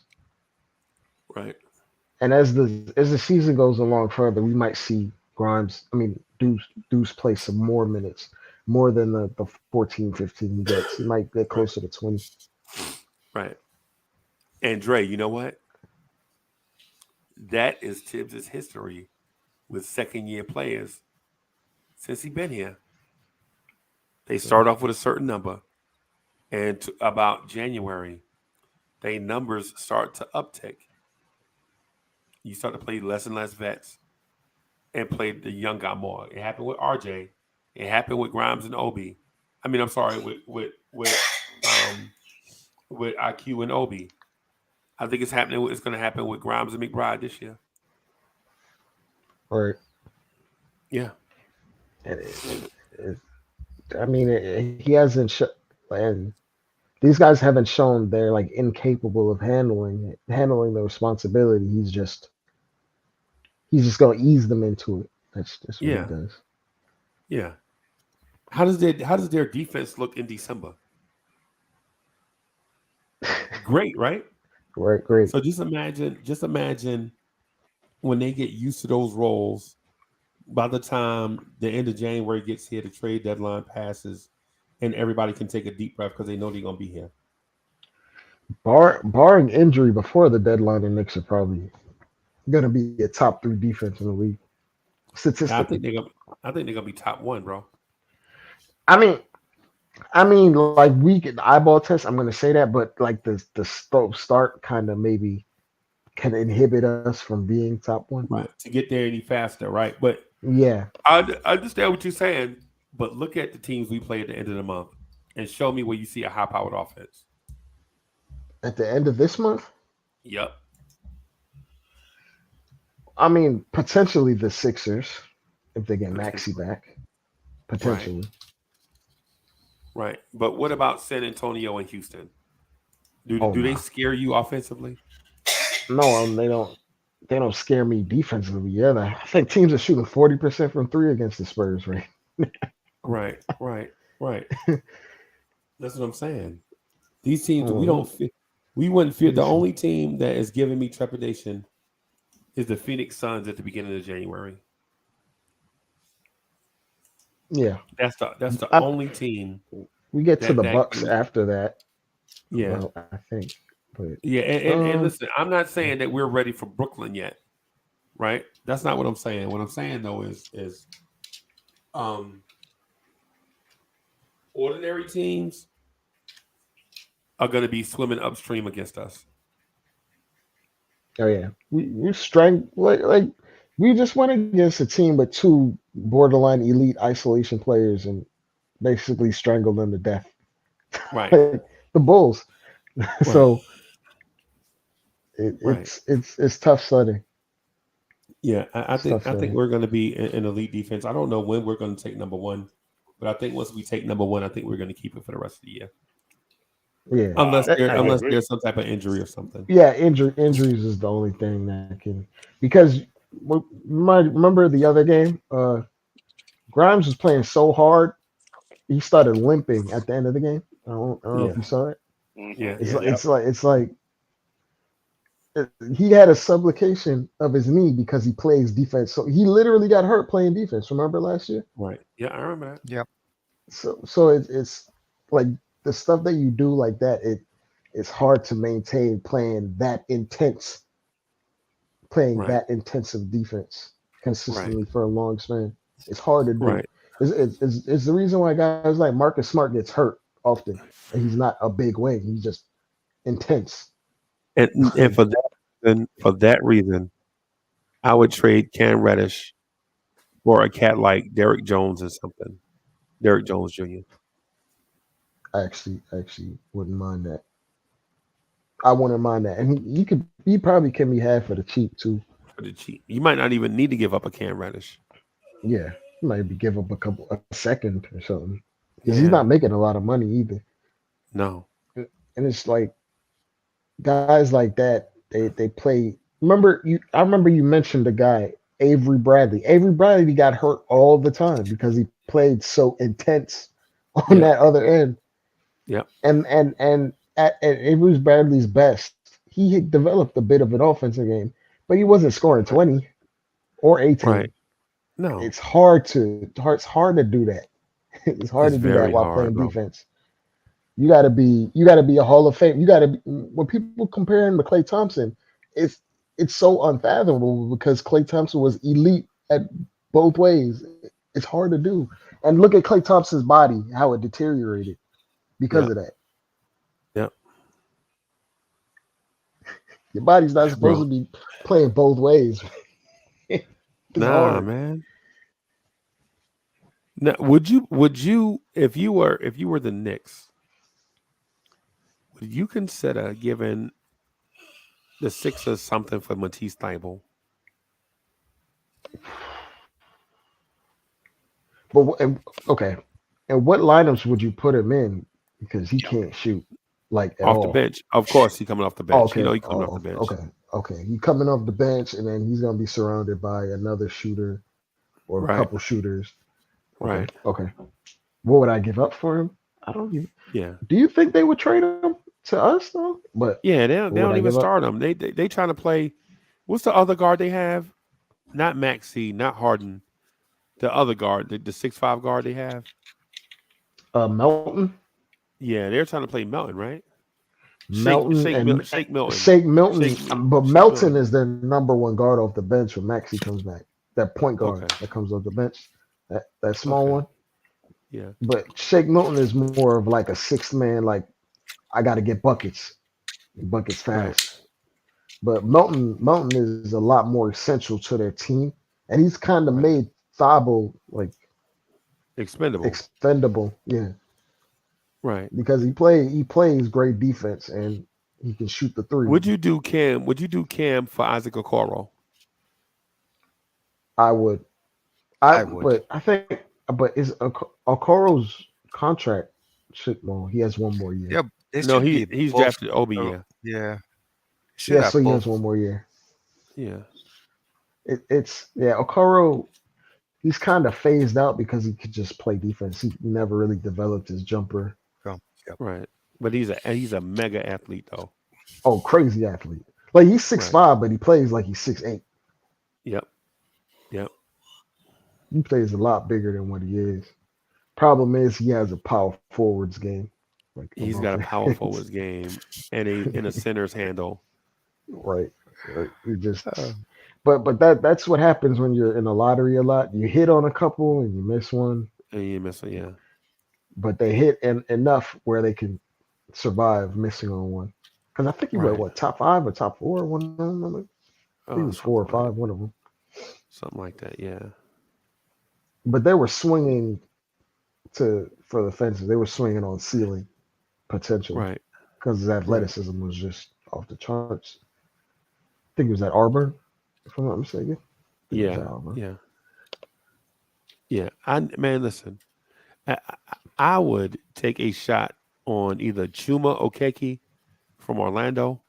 I like Chuma. Um, But they have no real room to play him. They have just so many guys, so many 6'10", 6'8", Yep. 6'9" guys. It's just there's no place for him to play, and he's not going to get prioritized over the other guys for sure. But if he comes here, then all of a sudden he's put into a defensive rotation. Yeah, easily. Right. Because Tibbs kind of desperately need because we play perimeter defense so well, it can kind of mitigate the fact that we don't have that much length. Right. But after a certain point, if you're like playing in a playoff series, you need bodies with length. Right. Because every single thing within the margins are examined. Single thing can be exploited, will be exploited in a playoff series. Right. So you need they should be, because guys like that. at that level you have better coaching at that level. Usually the better coaches are the ones that are in the playoffs that survive. Right. Well, to the second round of the playoffs, because teams make the playoffs in the first round just off of talent all the time. Yeah. But the guys make it to the second round and the third round. I mean, this is elite coaching 9 times out of 10. I'm looking at guys that might be available. I don't want to say, and listen, everybody, I'm not saying that the Knicks need to make a move. What I'm saying is, if the Knicks make a move, I would rather them go out and get a guy that can legit athlete that can defend multiple positions. Mm. And I think some of the guys that we mentioned can do that. Yeah, like a Josh Richardson from San Antonio. I feel like a lot of the things that, like, I go back with Josh Richardson and Miami Heat fans, because I know a lot of Heat fans. A lot of the way that they view Josh Richardson, we view Quentin Grimes. Wow. The way they used to view Josh Richardson on the Miami Heat. Like, he has the potential. He's a playmaker, but he can shoot. He for damn sure can play defense. Right. But his offense never fully came around because he was always asked to guard elite guys. Yeah. And like only the elite of the elite can do it all. Right. So, like, I wouldn't be mad at it, but it would be kind of redundant with our current like set of players, because he's not a big wing. He's like 6'5", and he does virtually the same things that Quentin Grimes does on defense. So basically, he fits in. Yeah, he fits in, but like, what do we want? Like someone a little bit bigger just to switch it up.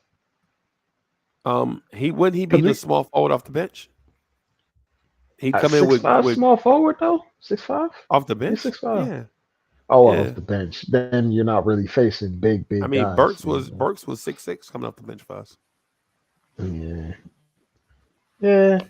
Well, I mean that don't mean it's right because Burks was never. Yeah, I mean Burks was 6'6" playing point guard for us too. So yeah. It wasn't really his position. He shouldn't have. He was overstretched. Yeah. But